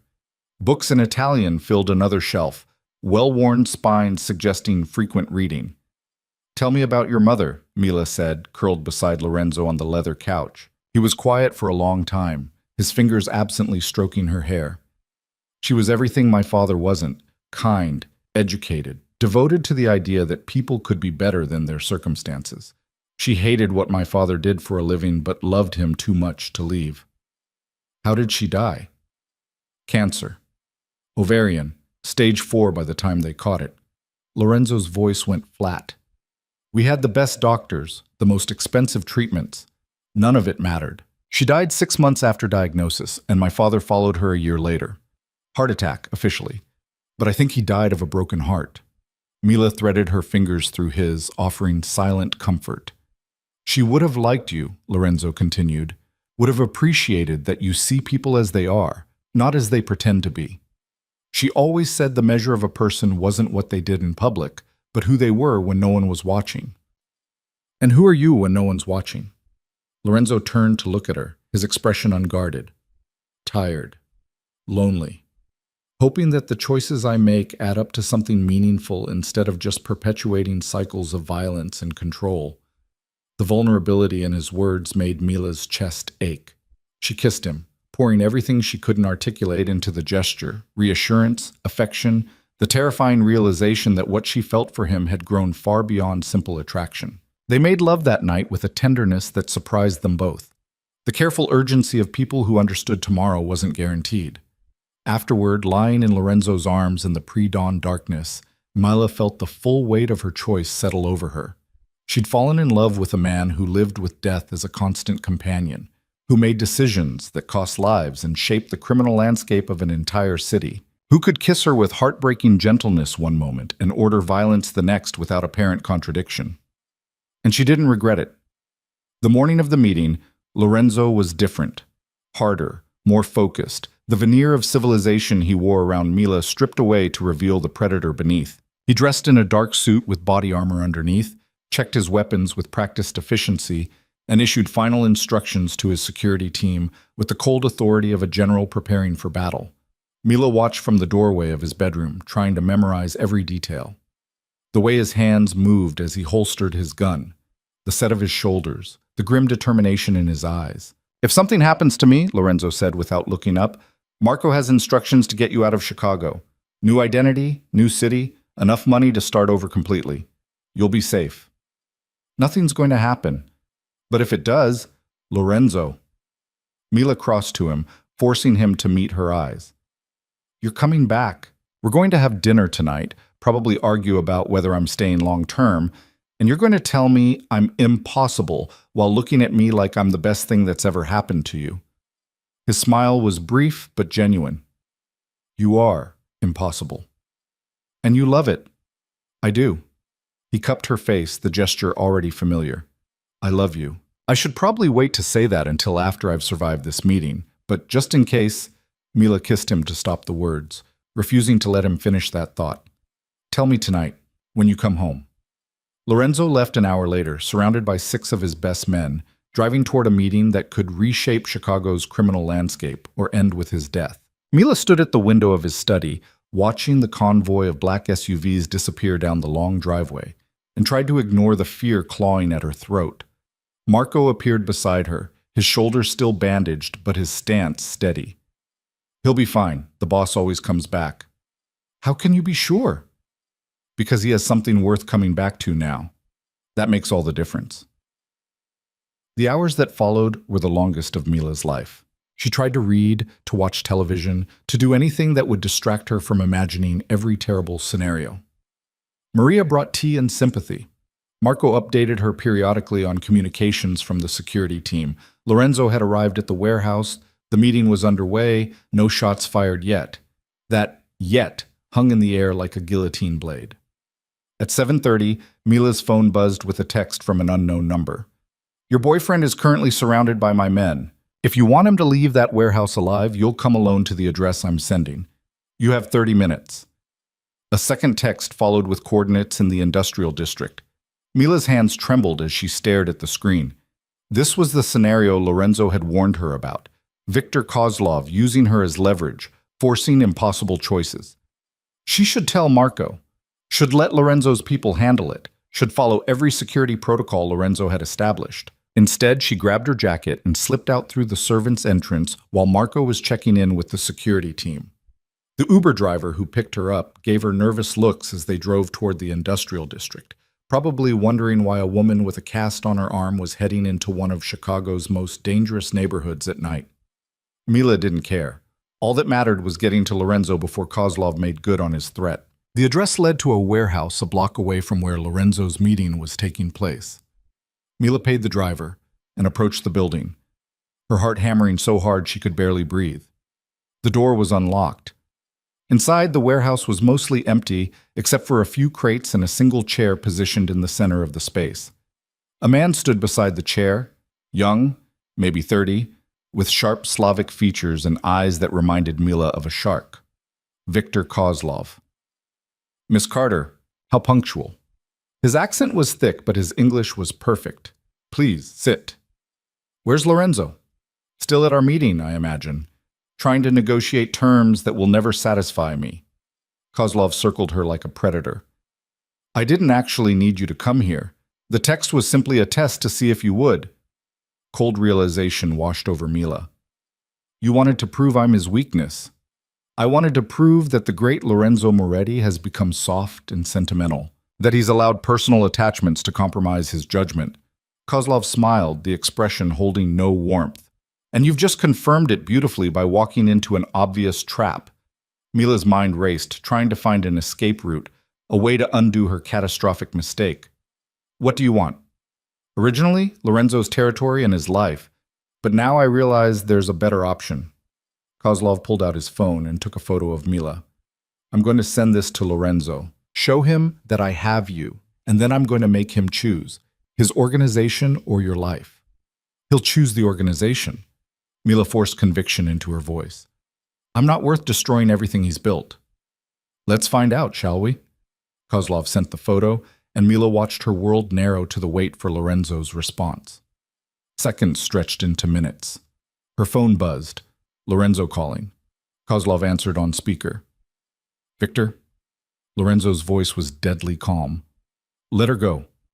"Why would I do that? She came here of her own free will. Made quite the grand gesture, really." Kozlov's smile widened. "I'm impressed, Moretti. You've inspired remarkable loyalty. Name your prize, territory, money, whatever you want. Just let Mila walk out of there unharmed. See, that's the problem. I don't want your money or your territory anymore. I want your complete capitulation. You resign, publicly acknowledge my authority, and dissolve your organization. Then I let Miss Carter live." The silence on the other end of the line was absolute. Mila could picture Lorenzo's face, could imagine the calculations running through his mind. "Don't do it," she said clearly. "Lorenzo, don't give him what he wants. I made this choice. I own the consequences." "Mila, I mean it. Don't destroy everything for me." "How touching." Kozlov ended the call and pocketed his phone. Now we wait to see what Moretti values more, power or love. They didn't have to wait long. 10 minutes later, the warehouse door burst open and Lorenzo strode in, flanked by Marco and 4 other men, all armed and radiating lethal intent. But it was Lorenzo himself who made Mila's breath catch. She'd seen him dangerous before, had glimpsed the predator beneath the civilized surface, but this was different. This was a man who'd stripped away every pretense and revealed exactly why people feared his name. "Let her go, Victor." Lorenzo's voice was soft, almost conversational. "This is your only warning." "Or what? You'll start a war in the middle of Chicago?" Kozlov grabbed Mila, pulling her against him with a knife suddenly at her throat. One move and she dies. Lorenzo's expression didn't change, but something flickered in his eyes, calculation giving way to cold fury. "You've made a critical miscalculation." "Have I?" "You assumed I'd choose between Mila and my organization. That I'd sacrifice one to save the other." Lorenzo took a single step forward. "But you're forgetting. I don't make choices like that. I eliminate threats completely." The warehouse erupted into chaos. Lorenzo's men moved with practiced precision, and suddenly Kozlov's backup, men Mila hadn't even noticed in the shadows, were being disarmed and subdued. Kozlov's knife pressed harder against Mila's throat, and she felt a sting as it broke skin. Then Lorenzo was there, moving faster than Mila thought possible, his hand catching Kozlov's wrist with brutal force.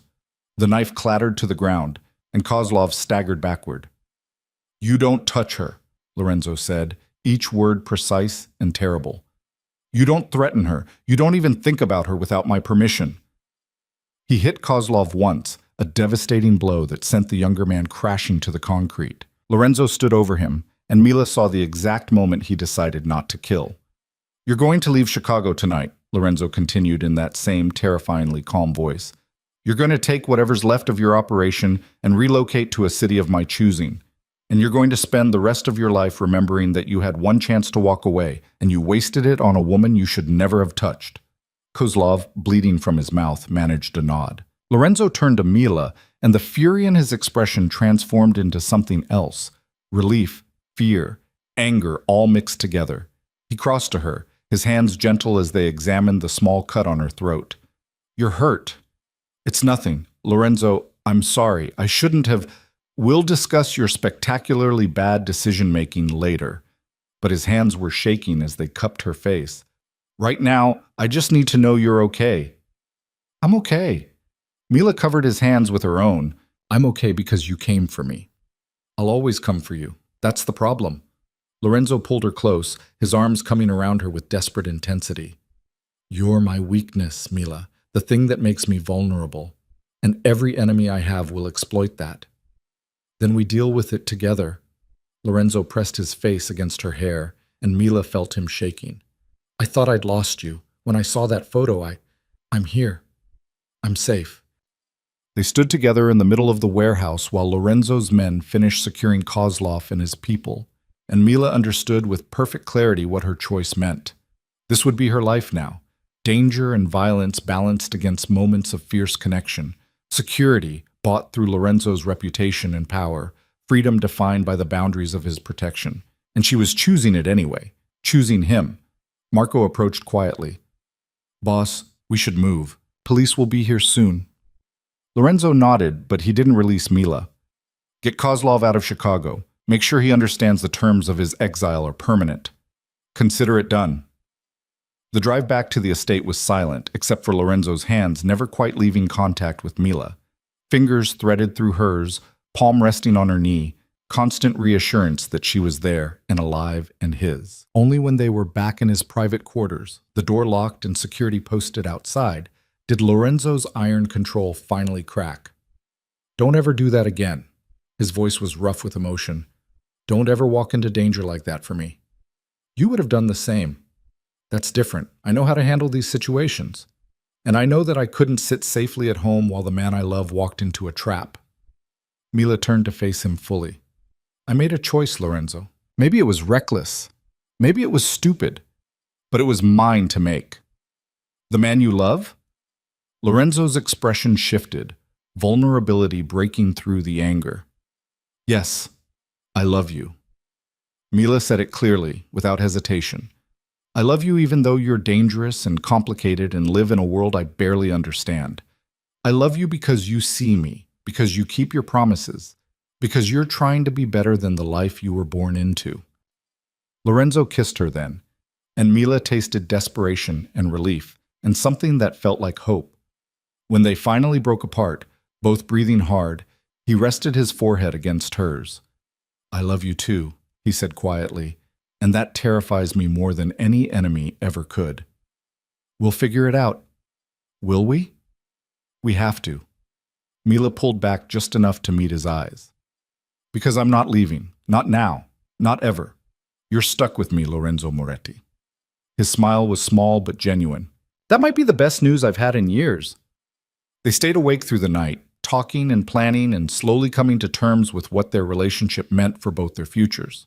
Lorenzo explained the realities of his world in brutal detail, the constant security, the limited freedom, the fact that Mila would always be a target as long as she remained by his side. And Mila listened, absorbing every harsh truth, and chose him anyway. By the time dawn broke over the estate, they'd reached an understanding. Mila would return to work at the hospital, but with security measures in place. She'd move into the apartment Lorenzo had arranged, but he'd stay there often enough that it became their space rather than just hers. And they'd navigate the complications of their relationship one day at a time, building something real from the unlikely foundation of a promise made 12 years ago. It wasn't perfect, it wasn't safe, but it was theirs, forged in danger and sealed with choices neither of them could unmake. And as Mila fell asleep in Lorenzo's arms, the morning light streaming through windows that overlooked gardens she'd come to love, she felt something she hadn't experienced in years. Complete. Whole. Home. Not despite the danger and moral complexity, but because of it. Because Lorenzo had given her a choice, and she'd chosen him, chosen this life. Chosen to love a man whose world operated by rules that had nothing to do with safety or convention.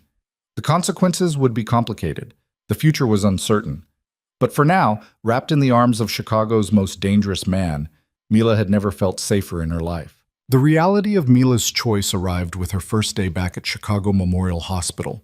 She stood in the locker room at 2:30 in the afternoon, pulling on scrubs that felt both familiar and strange after 6 weeks away, and tried to ignore the fact that 2 of Lorenzo's men were stationed in the parking garage and another was positioned in the hospital cafeteria. Sarah Chen found her before her shift officially started, pulling her into a fierce hug that made Mila's recently healed arm protest. 6 weeks, Sarah said, stepping back to examine Mila's face. 6 weeks of radio silence, except for occasional texts saying you were recovering with a family friend. Want to tell me what really happened? Mila had prepared for this conversation, had rehearsed the careful balance of truth and omission that her new life required.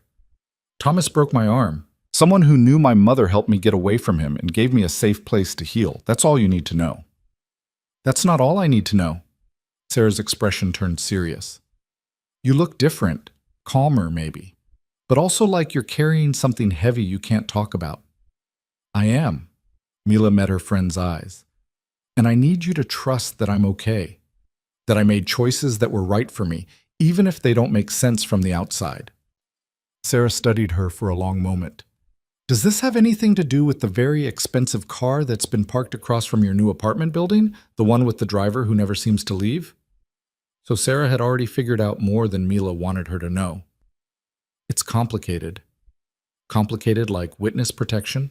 Or complicated like you're involved with someone dangerous? The second one. There was no point lying when Sarah had always been able to read her like a book.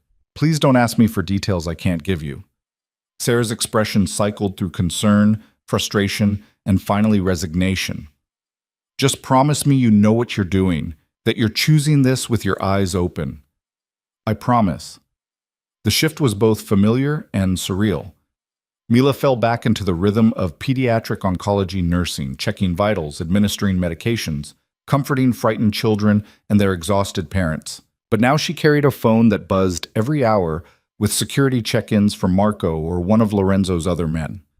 Now she was hyper-aware of everyone who entered the ward, evaluating potential threats with instincts she'd developed over 6 weeks of living in Lorenzo's world. During her dinner break, she found a quiet corner of the cafeteria and called Lorenzo. He answered on the first ring, and just hearing his voice made some of the tension leave her shoulders. How's your first day back?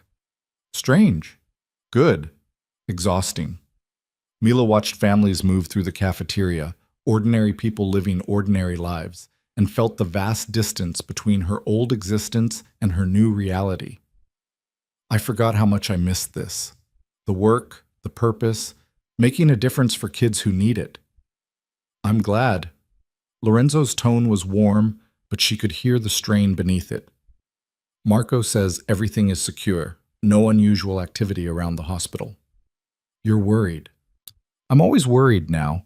It comes with loving someone who has a remarkable talent for walking into danger. But there was affection in the words, not accusation. What time does your shift end? 11. Are you? I'll be at your apartment when you arrive, unless you'd prefer to come back to the estate. Mila thought about the mansion with its gardens and luxury, the place that had become a sanctuary during her recovery. Then she thought about the apartment Lorenzo had arranged, her own space, her declaration of independence even as she chose to share her life with him. The apartment. I need to start living there, making it feel like home. Then I'll see you tonight. The rest of the shift passed in a blur of patient care and documentation. Mila was reviewing charts when Dr. Patterson, the head of pediatric oncology, appeared at the nurses' station. Mila, welcome back. We've missed your steady hands around here. Dr. Patterson was in her 50s, brilliant and demanding, with little patience for incompetence. I wanted to discuss something with you. My office, when you have a moment. They walked together through the quiet evening corridors to Dr. Patterson's office, and Mila felt nerves flutter in her stomach. Whatever this was, it felt significant. I'll get straight to the point, Dr. Patterson said once they were seated. I'm retiring in 6 months. The hospital board is looking for someone to take over as department head for pediatric oncology. Your name came up. Mila's mind went blank with shock. I'm just a nurse. Department heads are usually doctors, yes. But the board is interested in a different model, administrative oversight handled by someone with frontline experience and proven leadership skills. You'd work closely with the medical staff, but focus on patient care protocols, staffing, family support programs. Doctor. Patterson leaned forward. You're one of the best nurses I've worked with, Mila. You have instincts that can't be taught, and compassion that never burns out, despite how devastating this specialty can be. I think you'd be perfect for this role. I don't know what to say. Say you'll think about it. The position would come with a significant salary increase, better hours, and the opportunity to shape how we care for some of the most vulnerable patients in this hospital. Dr. Patterson smiled. You've been through something difficult recently. I don't know the details and I don't need to, but you came back. That tells me you're committed to this work. I'd like to see that commitment rewarded. Mila left the office feeling like the ground had shifted beneath her feet again.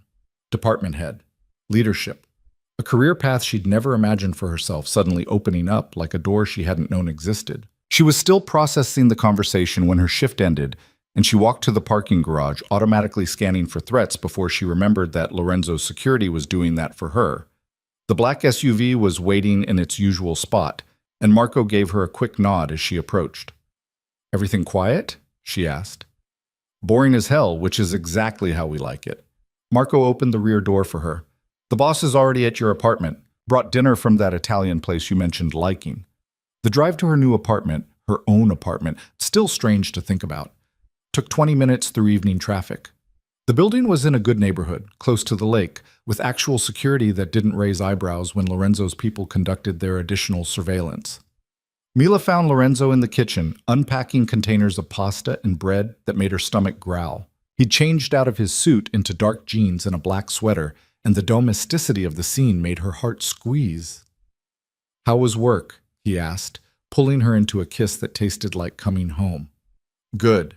Exhausting. And apparently I'm being considered for department head." Lorenzo's eyebrows rose. "That's significant." "It's terrifying." Mila helped him set out plates and silverware. "I'd be responsible for staffing, protocols, budgets, making decisions that affect dozens of families. I'm not sure I'm qualified." "You saved Marco's life with nothing but nursing training and instinct. You walked into a warehouse to face down a Russian mobster. You're more qualified than you think." They ate together at the small dining table, and Mila realized this was what she wanted, this balance between her work and Lorenzo's world, between independence and partnership, between the person she'd been and the person she was becoming. "I'm going to accept the position," she said suddenly. "If they offer it formally, I'm going to say yes." Lorenzo smiled, genuine pride in his expression. "Good. You deserve recognition for what you do. It'll mean longer hours sometimes, more responsibility, less flexibility if you need me to." "Mila." Lorenzo reached across the table to take her hand. "Your career doesn't revolve around my needs. You pursue this because it matters to you, because you're brilliant at what you do. I'll adapt."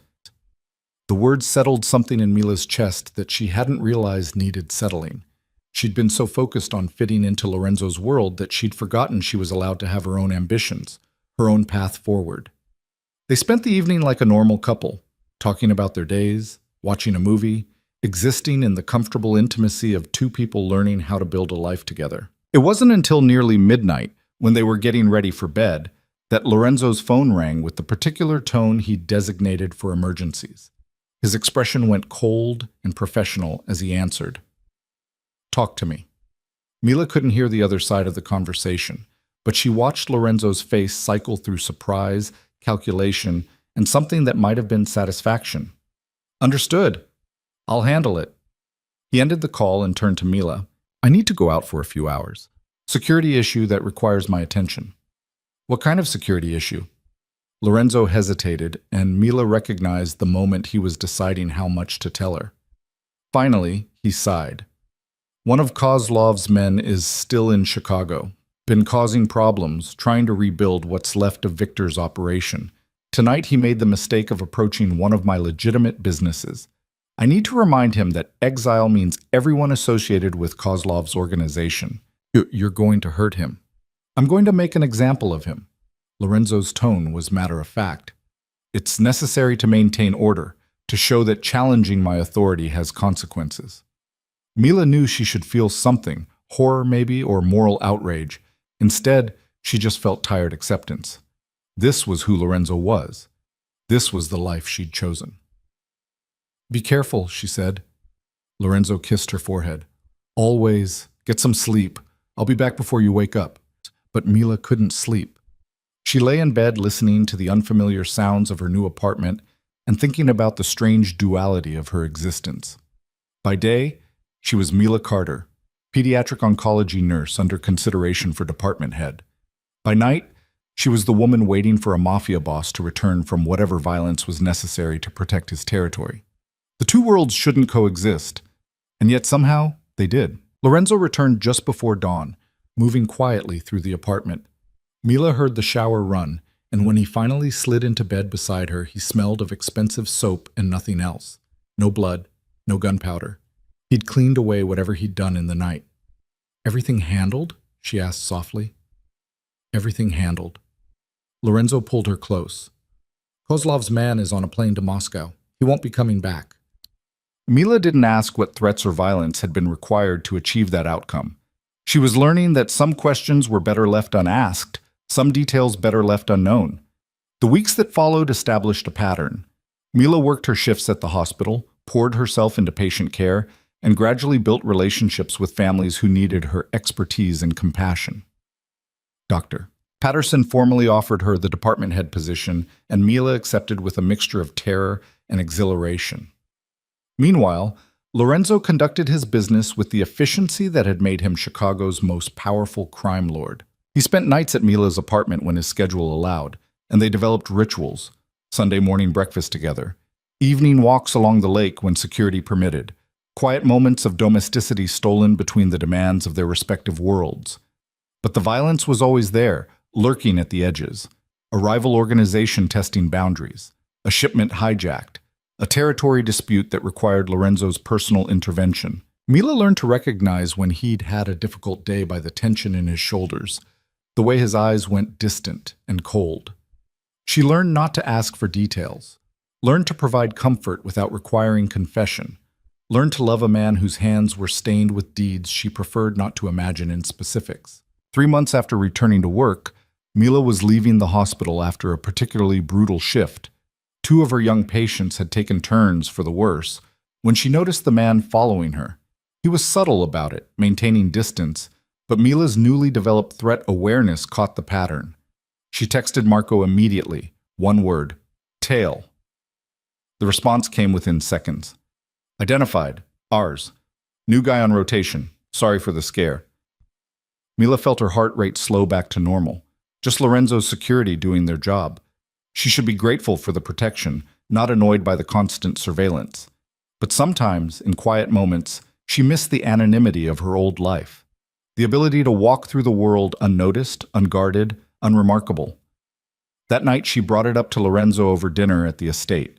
They'd started spending weekends there, finding it easier to relax away from the city. I appreciate the security. I understand why it's necessary. Mila pushed pasta around her plate. But sometimes I feel like I'm living in a gilded cage, like I can't breathe without someone watching, reporting back, analyzing my every move. Lorenzo set down his fork, his expression serious. I can reduce the visible presence, make the security more subtle. It's not about seeing them or not seeing them, it's about freedom. Mila met his eyes. I chose this life. I chose you, but I'm struggling with what that choice cost. What do you need? The question was simple, direct, and so characteristically Lorenzo that Mila felt her throat tighten. He wasn't dismissing her concerns or defending his methods. He was asking what she needed and preparing to provide it. I need to feel like I still have autonomy, like my choices matter beyond the boundaries you've established for my safety. Mila reached across the table for his hand. I need you to trust that I can assess risks and make decisions without constant oversight. Lorenzo was quiet for a long moment, his thumb tracing patterns on her palm. I trust you completely. It's everyone else I don't trust. Every enemy who might see you as leverage, every opportunist who might try to use you against me. I know, and I'm not asking you to eliminate security entirely. I'm asking you to give me room to breathe within it. What would that look like practically? Mila hadn't expected the question to be so direct or so genuine. She considered it carefully. Less visible surveillance at the hospital, more freedom to run errands or meet friends without a full security briefing, the ability to make spontaneous decisions without clearing them through Marco first. I can agree to most of that. But some things are non-negotiable. You carry the panic button at all times. You don't go to unfamiliar places alone. And you tell me or Marco if you're changing your routine significantly. Lorenzo squeezed her hand. Your safety isn't something I'm willing to compromise on, Mila. Not even to make you more comfortable. I know. And she did know. The protectiveness that sometimes felt suffocating came from the same place as Lorenzo's loyalty and devotion. She couldn't have one without the other. They worked out the details over the next hour, establishing boundaries that gave Mila more independence while maintaining the security framework that let Lorenzo sleep at night. It wasn't perfect, but it was progress. A compromise built on mutual understanding and the recognition that their relationship required constant negotiation. The breakthrough came unexpectedly. During a charity gala Lorenzo had been invited to attend. It was a legitimate event, fundraising for children's medical research. and Lorenzo's attendance was both a business obligation and a genuine interest given Mila's work. "Come with me," he'd said when the invitation arrived. "It's time to stop hiding our relationship from the world." Mila had understood immediately what he was really asking. Going public meant confirming to everyone, Lorenzo's allies, his enemies, Chicago's social elite, that she mattered to him, that she was the one person who had claimed the heart of the city's most dangerous man. The gala was held at one of Chicago's most exclusive hotels, the ballroom glittering with crystal and candlelight. Mila wore a dress Lorenzo had insisted on buying, emerald silk that matched his eyes, elegant without being ostentatious.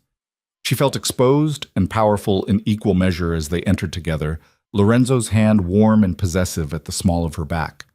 The room noticed immediately. Conversations paused. Eyes tracked their movement. Mila felt the weight of hundreds of gazes and refused to shrink under the scrutiny. "They're staring," she murmured to Lorenzo. "Let them." His voice was low and proud. "Let them see that Lorenzo Moretti has found something worth more than power or money or control." They moved through the crowd together, Lorenzo introducing her to business associates and social contacts with casual possessiveness. Mila recognized some names from news reports: politicians, corporate executives, people who operated in the gray areas between legitimate business and criminal enterprise. The evening was proceeding smoothly until a woman in her 40s approached them, her expression calculated and cold. "Lorenzo, how unexpected to see you at a children's charity event." Her tone suggested she found his presence anywhere near children darkly ironic. "And with such lovely company. Won't you introduce us?" "Senator Morrison." Lorenzo's voice was carefully neutral. "This is Mila Carter, head of pediatric oncology at Chicago Memorial." "How fascinating." The senator's gaze raked over Mila with barely disguised contempt. "Tell me, Miss Carter, do you find it difficult to reconcile your work helping children with your relationship with a man whose business destroys families?" The room around them had gone quiet, people sensing confrontation and drawing closer to witness it. Mila felt Lorenzo tense beside her, felt his protective instincts surge. But this was her moment, her choice how to respond. "My work is helping children survive cancer," Mila said, her voice clear and steady. "Many of those children come from families who can't afford treatment, who slip through the cracks of our healthcare system. Lorenzo has personally funded treatment for 3 of my patients this year. So yes, Senator, I can reconcile my work with my relationship. Can you reconcile your position on healthcare reform with the fact that you voted against expanding coverage for pediatric cancer treatments?" The senator's face flushed red. Lorenzo's hand tightened on Mila's back, pride and surprise and something that felt like joy. "That's an oversimplification of a complex issue." "Is it?" "Because I have families in my ward right now choosing between rent and their child's chemotherapy. Your vote contributed to that choice." Mila took a step forward, channeling every ounce of frustration she'd accumulated from 3 years of watching children suffer because of political failures. "So before you judge my choices, Senator, perhaps examine your own." The senator turned and walked away without another word.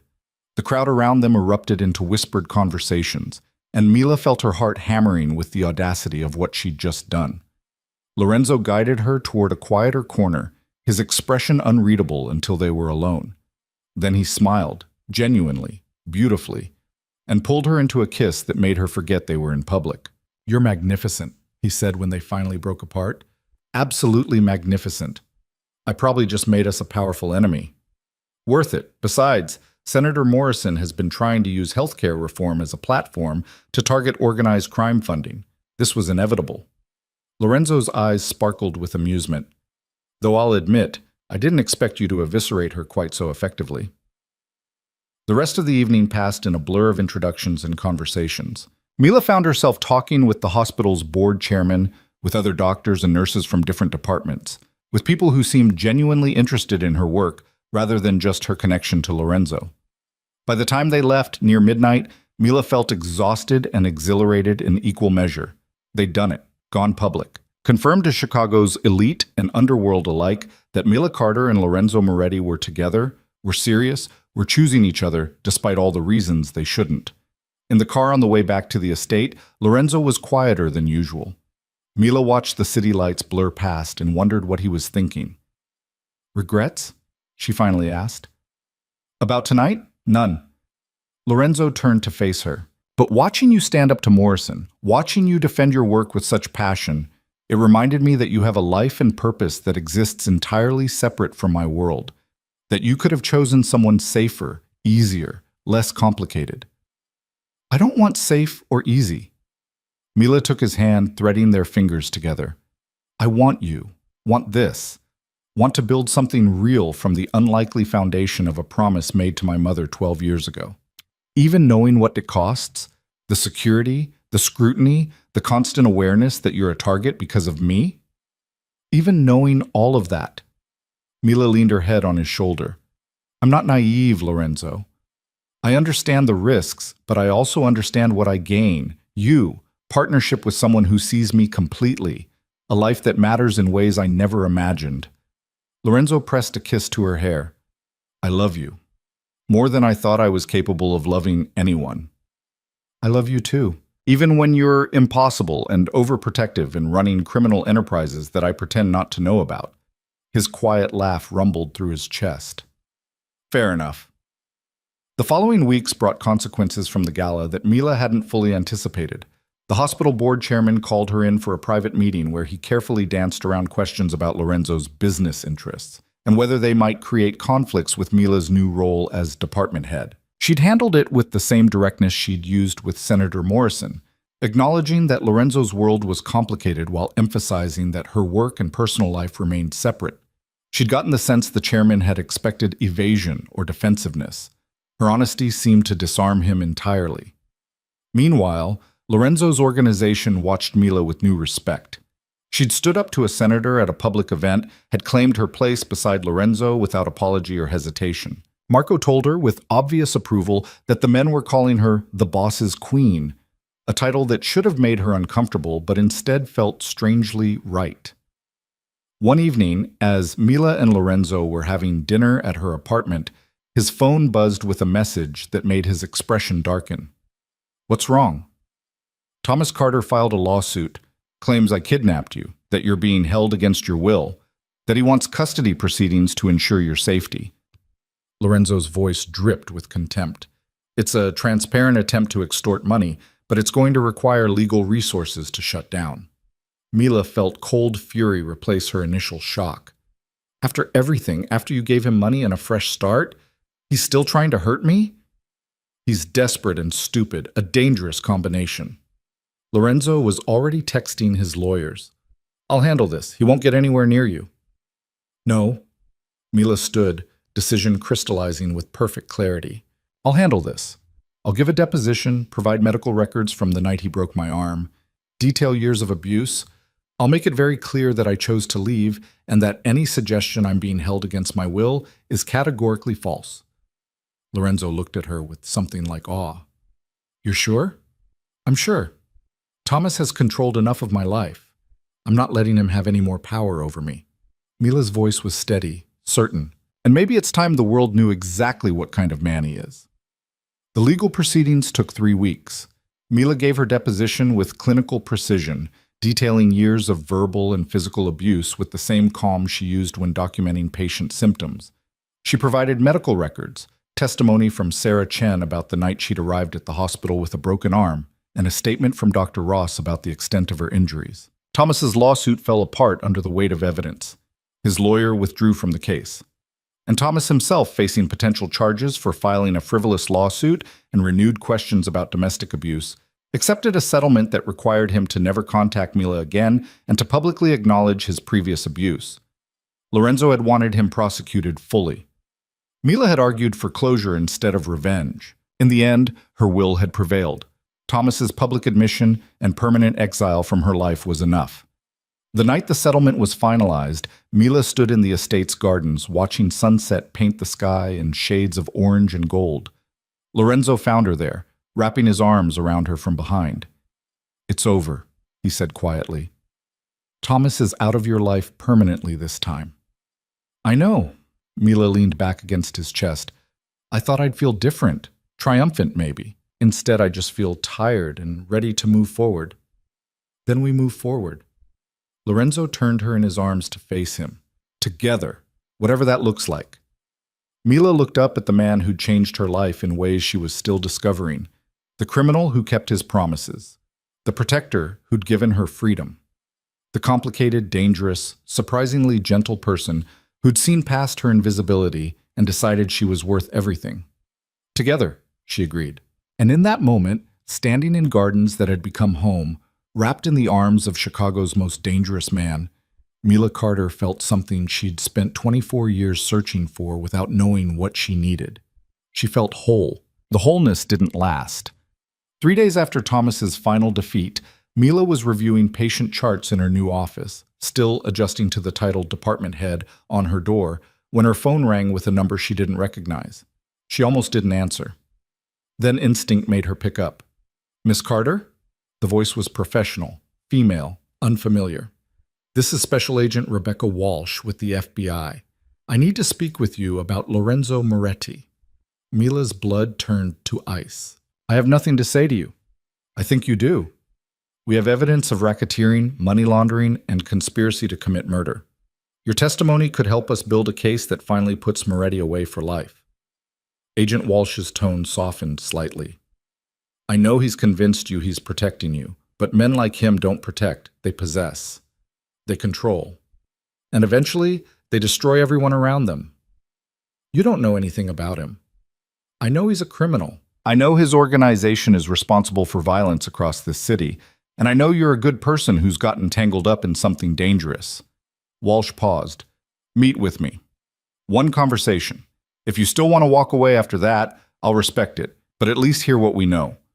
Mila ended the call without responding. Her hands were shaking so badly she had to set down the phone. This was the nightmare scenario Lorenzo had warned her about. Federal investigation, pressure to testify, the government trying to use her as leverage against him. She should tell Lorenzo immediately, should let him handle it with his lawyers and his resources, and his careful navigation of legal boundaries. Instead, she sat in her office staring at her phone and wondering what evidence the FBI actually had. Wondering if the man she loved was guilty of things even worse than she'd imagined. The thought felt like betrayal. But it was there, planted by Agent Walsh's words, growing roots in the fertile soil of Mila's uncertainty. She made it through the rest of her shift on autopilot, caring for her patients with professional competence while her mind spun through impossible scenarios. That evening, instead of going home to the apartment where Lorenzo would be waiting, she drove to the lake and parked along the shore. The water was dark and restless, matching her mood. Mila sat in her car and tried to reconcile the man who'd saved her from Thomas with the man the FBI was investigating for murder. Tried to separate the Lorenzo who funded cancer treatments for children from the Lorenzo who ordered violence against his enemies. They were the same person. She'd always known that. But knowing it intellectually and confronting it through federal investigation were entirely different things. Her phone buzzed. "Lorenzo, where are you? Marco says you left the hospital an hour ago." Mila stared at the message, feeling the weight of surveillance even in this moment of solitude. She could lie, could say she needed time alone, could put off this conversation until she'd figured out what she actually wanted to say. Instead, she sent him her location. Lorenzo arrived 20 minutes later, alone for once, driving himself in a dark sedan instead of the usual SUV with security detail. He slid into the passenger seat, and for a long moment they just sat together watching the lake. "The FBI called," Mila finally said. Lorenzo's expression didn't change, but she felt him tense. "What did they want?" "My testimony. They say they have evidence of racketeering, money laundering, conspiracy to commit murder." Mila turned to face him. "They want to use me to put you away for life." "What did you tell them?" "Nothing. I hung up." Mila's throat felt tight, but she planted questions I can't ignore. "What evidence do they have, Lorenzo? What have you done that I don't know about?" Lorenzo was quiet for so long that Mila thought he might not answer. When he finally spoke, his voice was carefully controlled. "I've done terrible things. Ordered violence against people who threatened my organization, laundered money through legitimate businesses, built an empire on activities that violate dozens of laws." He met her eyes.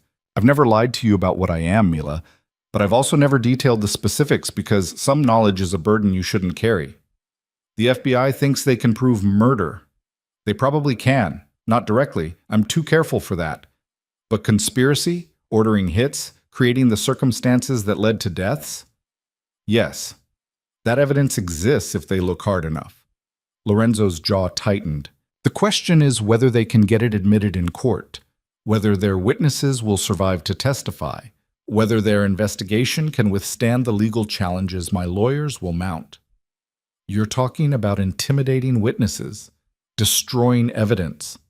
I'm talking about survival, about protecting what's mine. Lorenzo turned to face her fully. I won't apologize for the life I've led or the choices I've made. But I will tell you this. If the FBI builds a case against me, if this goes to trial, you need to stay as far away from it as possible. They'll subpoena me. Then you invoke your Fifth Amendment rights. You refuse to testify. You let my lawyers handle the legal strategy. Lorenzo's voice intensified. I won't let them use you against me, Mila.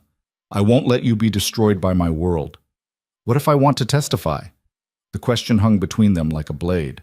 Lorenzo's expression shuddered, going cold and distant in a way that reminded Mila of exactly who she was dealing with. Then you testify, he said quietly. I won't stop you, won't threaten you or try to control your choices. But understand that once you cross that line, there's no coming back. The life we've built ends. The protection I provide ends.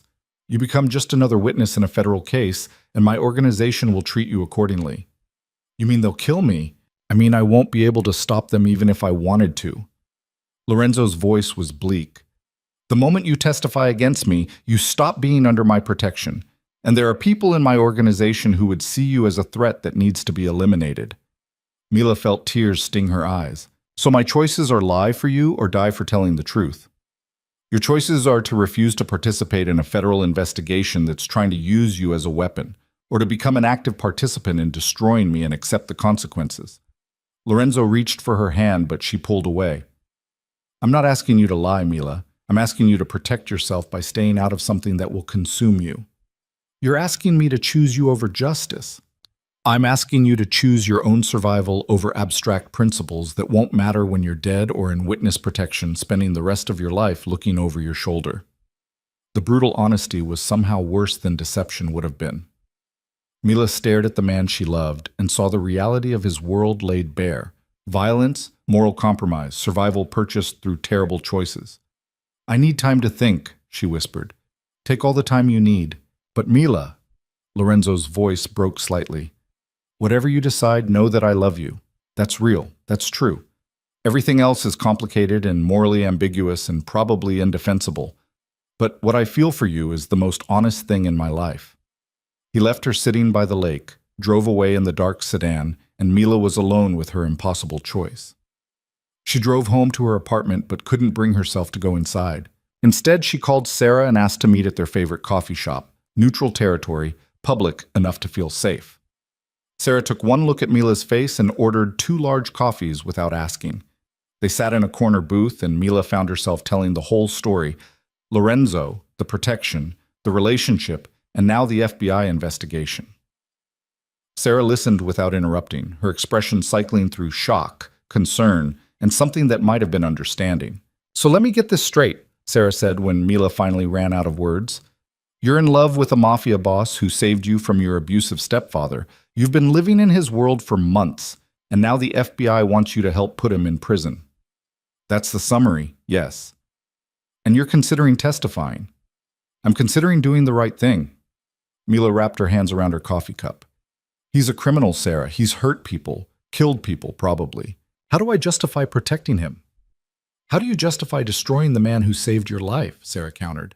I'm not saying what he does is right, Mila. I'm saying this isn't a simple moral equation.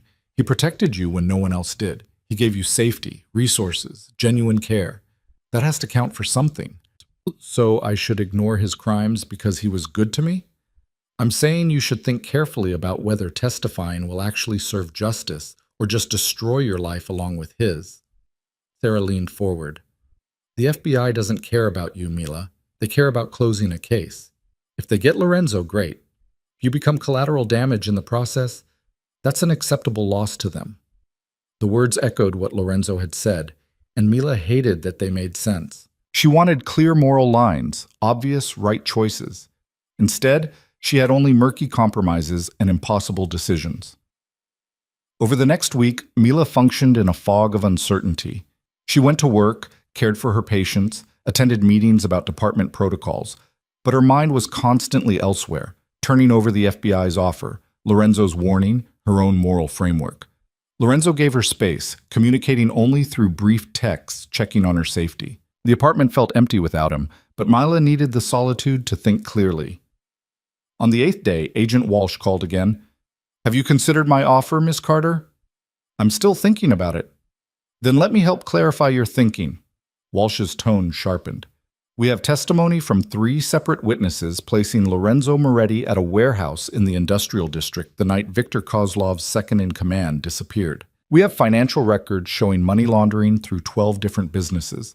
We have wiretaps discussing violence against rival organizations." Mila's stomach dropped. "That's not enough for a conviction. It's enough to build toward one. And your testimony about the night Marco was shot, about the security measures, about Lorenzo's organization structure, that fills in gaps that make our case much stronger." Walsh paused. "You have a chance to help us stop a man who's caused immeasurable damage to this city. Don't throw that away because you've convinced yourself he loves you." "He does love me." "Maybe he does. But love doesn't excuse murder, Miss Carter, and it doesn't justify letting him continue hurting people." After Walsh hung up, Mila sat in her office staring at nothing. The agent was right. Love didn't excuse Lorenzo's crimes, but it also didn't make the choice to betray him any easier. That evening, she drove to the estate for the first time in over a week. Lorenzo met her at the door, his expression carefully neutral, but his eyes betraying his hope and fear. "I need to understand," Mila said without preamble. "I need you to tell me everything the FBI might have evidence of. Not vague admissions, specific acts. I need to know exactly what I'd be protecting if I refused to testify." Lorenzo studied her face, then nodded. "Come to my study. This conversation requires privacy."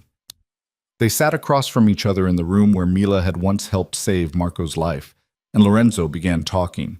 He detailed organizational structure, money laundering operations, territorial disputes that had turned violent. He described ordering Marco to eliminate threats, arranging for witnesses to disappear, using legitimate businesses as fronts for criminal activity. He didn't minimize or justify.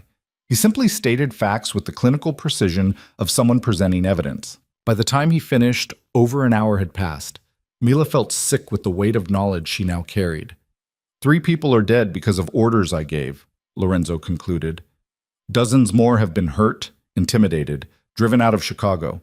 I've laundered approximately $40 million through various businesses over the past 5 years. The FBI probably has evidence of half of it if they've been investigating as thoroughly as it sounds." "Why are you telling me this?" Mila's voice was barely above a whisper. "You're giving me everything I'd need to testify against you. Because you deserve the truth. Because you asked for it. And because if you're going to make this choice, you should do it with full knowledge of what you're choosing." Lorenzo's expression was bleak. "I won't manipulate you with partial information or strategic omissions. You wanted to know what the FBI might prove. Now you know." Mila stood and walked to the window, staring out at the gardens she'd come to love. "You killed 3 people." "Yes." "Were they innocent?" 2 were members of rival organizations who were actively trying to kill me and my men. The 3rd was an informant preparing to testify against my organization. None were civilians. All knew the risks of the life they'd chosen." "That doesn't make it right." "No," Lorenzo agreed. "It doesn't. But it was necessary for survival in the world I inhabit." Mila turned to face him. "If you could go back, would you make different choices? Would you choose a legitimate life instead of this?" Lorenzo was quiet for a long moment. "I can't answer that honestly without lying to you. The life I've led made me who I am. The choices I've made brought me to the moment 12 years ago when your mother saved me. They brought me to you. If I'd chosen differently, I'd be a different person, and that different person might never have kept his promise to Elena." "So you'd do it all again?" "I'd do it all again to end up here, with you, having this conversation." Lorenzo stood and crossed to her. "But I'd also change specific choices if I could. I'd find ways to protect my organization without killing. I'd seek legitimate power instead of criminal control. I'd be worthy of the faith your mother had in me when she decided I was worth saving. Mila looked up at him, seeing the complexity she'd always known was there, but had avoided examining too closely. I don't know if I can live with what you've done. I know. But I also don't know if I can testify against you, if I can be the reason you spend the rest of your life in prison. That's not a decision you need to make right now. Yes, it is. Mila took a deep breath. Agent Walsh wants an answer by the end of the week. She says if I commit to testifying, they'll offer protection, relocation, everything I'd need to start over. They're probably not lying about that, Lorenzo said quietly.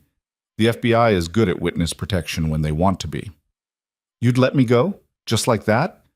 I'd hate it. I'd spend the rest of my life missing you and regretting that I brought you into a world that forced this choice.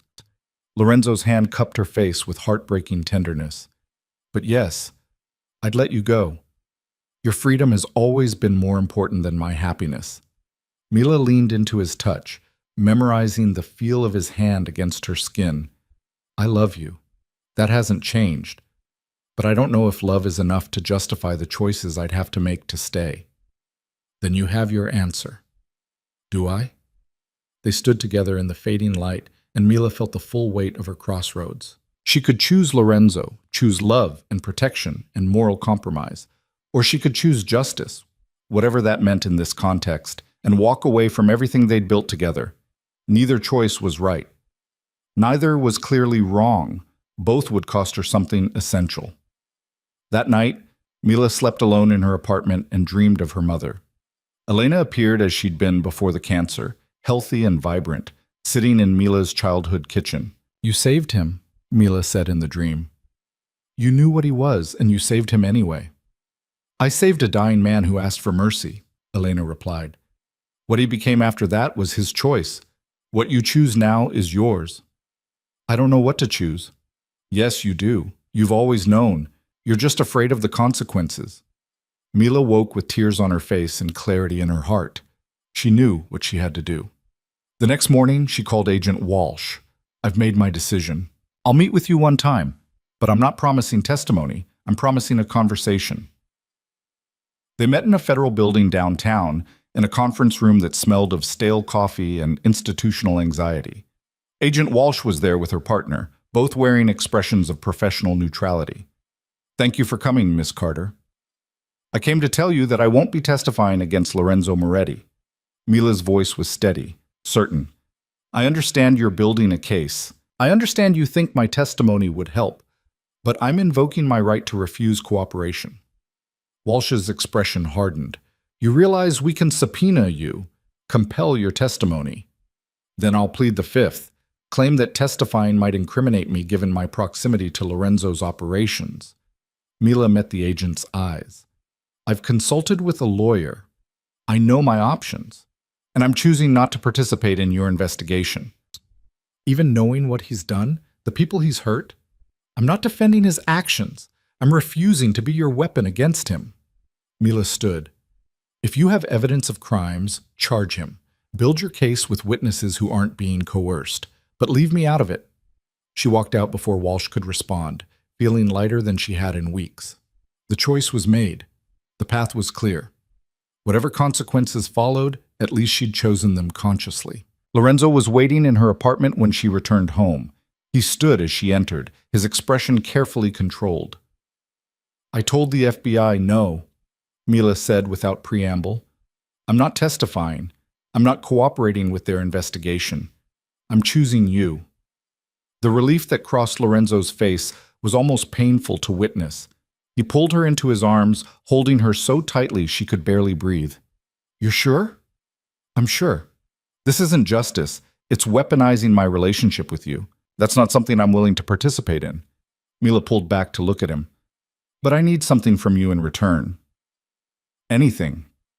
I need you to start transitioning to legitimate business. Not overnight, not all at once, but I need to see you moving towards something that doesn't require violence and moral compromise. Mila's voice was firm. I'm choosing to stay. I'm choosing you.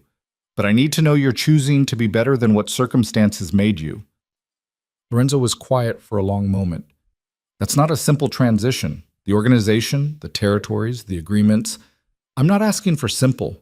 I'm asking for effort, for genuine commitment to building something that doesn't depend on hurting people. Mila touched his face. You told me once that you became the boss so you could make the organization less monstrous. Prove it. Show me you meant it. It could take years, decades even. Then we have time to figure it out together. Lorenzo kissed her then, and Mila tasted relief and promise and the beginning of something that might eventually resemble redemption. Over the following months, Lorenzo began the slow, complex process of transitioning his operations toward legitimacy. He invested heavily in real estate development, restaurants, and security consulting, businesses that could eventually absorb his organization's infrastructure without the criminal activities. It wasn't clean, it wasn't fast, and it required navigating complex relationships with people who didn't want change. But Lorenzo approached it with the same strategic thinking he'd applied to building his empire, and gradually, the balance began to shift. Meanwhile, Mila threw herself into her work at the hospital. She established new protocols for family support, created programs to help low-income families access treatment, and worked with Lorenzo to quietly fund initiatives that made real differences in her patients' lives. The FBI investigation continued, but without Mila's testimony and with Lorenzo's careful legal maneuvering, it stalled. Eventually, the focus shifted to other cases, other criminals. The threat didn't disappear entirely, but it faded into background noise. 6 months after Mila's choice, Lorenzo took her back to the estate for a quiet Sunday evening. They walked through the gardens as sunset painted the sky, and Lorenzo stopped beside the fountain where they'd first discussed his mother. I have something for you, he said, pulling a small velvet box from his pocket. Mila's breath caught. Lorenzo, it's not what you think. Or maybe it is, but not in the traditional sense. He opened the box to reveal a delicate gold locket on a chain. This belonged to your mother. She was wearing it the night she saved my life. I had it cleaned and repaired. Inside is a photo of you as a child, one she showed me before she left me at the doctor's office. Mila took the locket with trembling hands. The gold was warm against her palm, worn smooth by years of her mother wearing it. She opened it and saw herself at maybe 10 years old, grinning at the camera with gap-toothed joy. She made me promise to protect you, Lorenzo continued, but she also made me promise something else. She said, if my daughter ever finds her way to you, if she chooses to stay in your world despite everything it costs, you give her this. You remind her that I saw your potential for goodness, and I trusted her to see it too. Tears streamed down Mila's face. You've been carrying this for 12 years? Waiting for the right moment to give it to you? Lorenzo fastened the chain around her neck, his fingers gentle. I think this is that moment. You chose to stay. You chose to believe I could be better than my worst actions. You chose to trust the same potential your mother saw in me all those years ago. Mila touched the locket, feeling her mother's presence and the weight of gold against her skin. She'd be proud of what you're building, of who you're becoming. She'd be proud of you, of the woman you've become despite everything life threw at you, of the courage it took to choose this path. Lorenzo pulled her close. I love you, Mila Carter. Not because you saved me from loneliness or gave me purpose, but because you see all of me, the good and the terrible, and you choose to stay anyway. I love you too, even when you're impossible and dangerous and making me complicit in moral ambiguity. His quiet laugh rumbled through his chest. Fair enough. They stood together as the sun set over the gardens, two unlikely people who'd built something real from the foundation of a promise made in desperation 12 years ago. The future was still uncertain. The path toward legitimacy would be long and complicated, and Mila would probably spend the rest of her life navigating the gray areas between justice and love, between the person she'd been and the person she was becoming. But here, in this moment, with her mother's locket warm against her skin and Lorenzo's arms around her, Mila felt something profound settle in her chest. She felt chosen. Not rescued or protected or saved, but genuinely chosen by someone who understood exactly who she was and loved her anyway. And she had chosen him in return. Not blindly, not naively, but with full knowledge of what that choice cost and what it promised. The hospital board formally appointed Mila as permanent department head 3 weeks later. She threw herself into the work with renewed purpose, using Lorenzo's resources and connections to expand programs that made real differences. She established a foundation, funded anonymously through Lorenzo's legitimate businesses, that covered treatment costs for families who couldn't afford them. The children she helped would never know that their care was funded by a man trying to atone for violence through targeted generosity. Mila was okay with that. Redemption didn't require recognition. It required consistent effort toward being better than you were yesterday. One evening, nearly a year after she'd chosen to stay, Mila was reviewing patient files when Sarah appeared in her office doorway. "Big news," Sarah announced, settling into the visitor's chair. "Senator Morrison's healthcare reform bill just passed committee. It includes expanded coverage for pediatric cancer treatment." Mila looked up in surprise. The one she opposed last year. "Apparently, your very public confrontation at the charity gala made her rethink her position, combined with pressure from advocacy groups and some surprisingly effective lobbying from anonymous donors." Sarah's smile was knowing. Any idea who might have funded that lobbying effort? Mila thought of Lorenzo, who'd asked her months ago what kind of change she wanted to see in healthcare, who'd listened carefully as she'd explained the gaps in coverage that forced families into impossible choices, who'd apparently decided that funding political advocacy was a better use of resources than some of his previous activities. "No idea," she said, but she was smiling. That night, she found Lorenzo in his study at the estate, reviewing paperwork that looked blessedly legal and boring. She wrapped her arms around him from behind, pressing a kiss to his neck. "Senator Morrison's bill is moving forward, the one that expands pediatric cancer coverage." "I heard. Good news for your patients." Lorenzo's tone was casual, but Mila caught the satisfaction beneath it. "Thank you for the lobbying effort, for using your influence for something that actually helps people." "I have no idea what you're talking about." But he was smiling as he turned to pull her into his lap. Though hypothetically, if someone with resources and connections wanted to support healthcare reform, it would be a reasonable use of those resources. Hypothetically. Hypothetically. Mila kissed him, tasting the future they were building together. Imperfect, complicated, built on foundations that would never be entirely clean but were getting steadier with each passing day.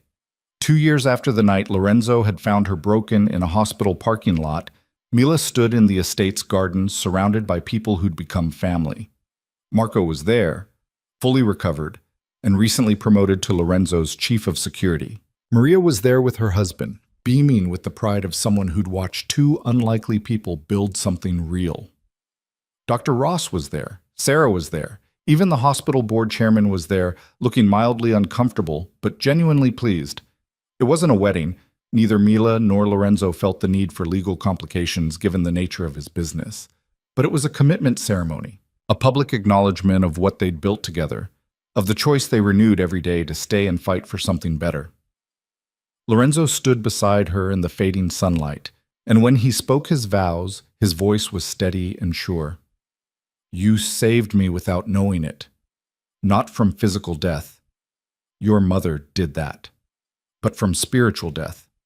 From becoming so consumed by what I do that I forgot who I wanted to be. You gave me reason to be better, purpose beyond power. You chose to stay when you could have run, and that choice changed everything." Mila's turn.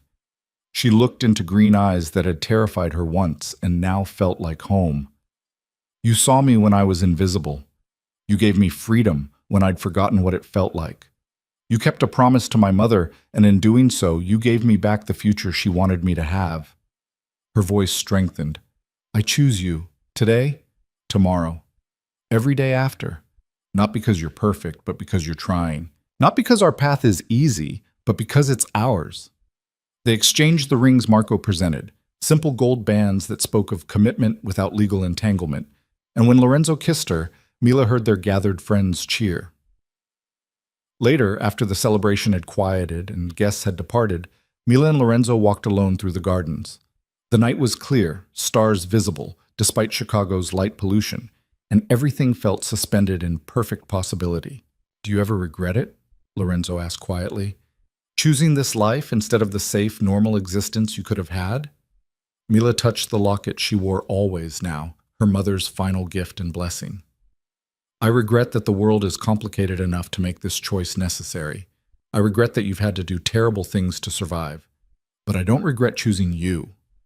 Choosing us. Choosing to believe that people can be better than their worst moments." Even when those moments include murder and moral compromise? Even then, Mila stopped walking, turning to face him. You're not just your worst actions, Lorenzo. You're also the man who kept a promise for 12 years, who funds cancer treatment for children who'll never know your name, who's spending his fortune and influence transitioning an entire criminal organization toward legitimacy because I asked you to try. That transition is taking longer than I'd hoped. All worthwhile things do. Mila took his hand. We have time, and we have each other. That's enough. They stood together in the gardens where so much of their relationship had unfolded, and Mila thought about the journey that had brought her here. From invisible nurse to department head. From abuse victim to woman who'd faced down Russian mobsters. From someone who survived to someone who thrived. Lorenzo had catalyzed that transformation, but he hadn't created it. The strength had always been there, buried under years of being told she didn't matter. He'd simply seen it and refused to let her hide from her own potential. In the distance, Chicago's skyline glittered against the night sky. A city that held both their pasts and their futures, that had witnessed violence and redemption, that continued indifferent to the small human dramas unfolding within it. Somewhere in that city, children slept in hospital beds, fighting battles no child should face. Families made impossible choices between rent and treatment. Systems failed the most vulnerable, and people like Senator Morrison slowly, grudgingly, moved toward better policy. And in one corner of that vast urban landscape, two unlikely people had built something real, something that wouldn't exist without a promise made 12 years ago, without a nurse's compassion and a criminal's unexpected capacity for devotion. It wasn't a fairy tale. It wasn't clean or simple or free from moral complexity, but it was theirs. Mila looked up at the man who'd changed her life in ways she was still discovering, who'd given her freedom and purpose and love that felt as solid as the ground beneath her feet. "Take me home," she said. Lorenzo smiled, understanding that home meant both the estate and wherever they were together. Always. They walked hand in hand through gardens that had witnessed their evolution from protector and protected to partners building something neither could have created alone. The future stretched ahead, complicated, uncertain, full of challenges they'd face together. But tonight, under stars that had witnessed every human drama since the beginning of time, Mila Carter and Lorenzo Moretti were simply two people who'd chosen each other against all odds and kept choosing each other every day after. And that choice, renewed again and again, was the closest thing to redemption either of them would ever find. The story that began with a broken arm and a promise made to a dying woman had transformed into something neither Elena Russo nor her daughter could have anticipated. But as Mila touched the locket her mother had worn, the locket that had traveled through 12 years and countless complications to find its way home, she felt her mother's blessing in the weight of gold against her skin. Elena had seen potential in a bleeding criminal and chosen mercy. Mila had seen complexity in a dangerous man and chosen love.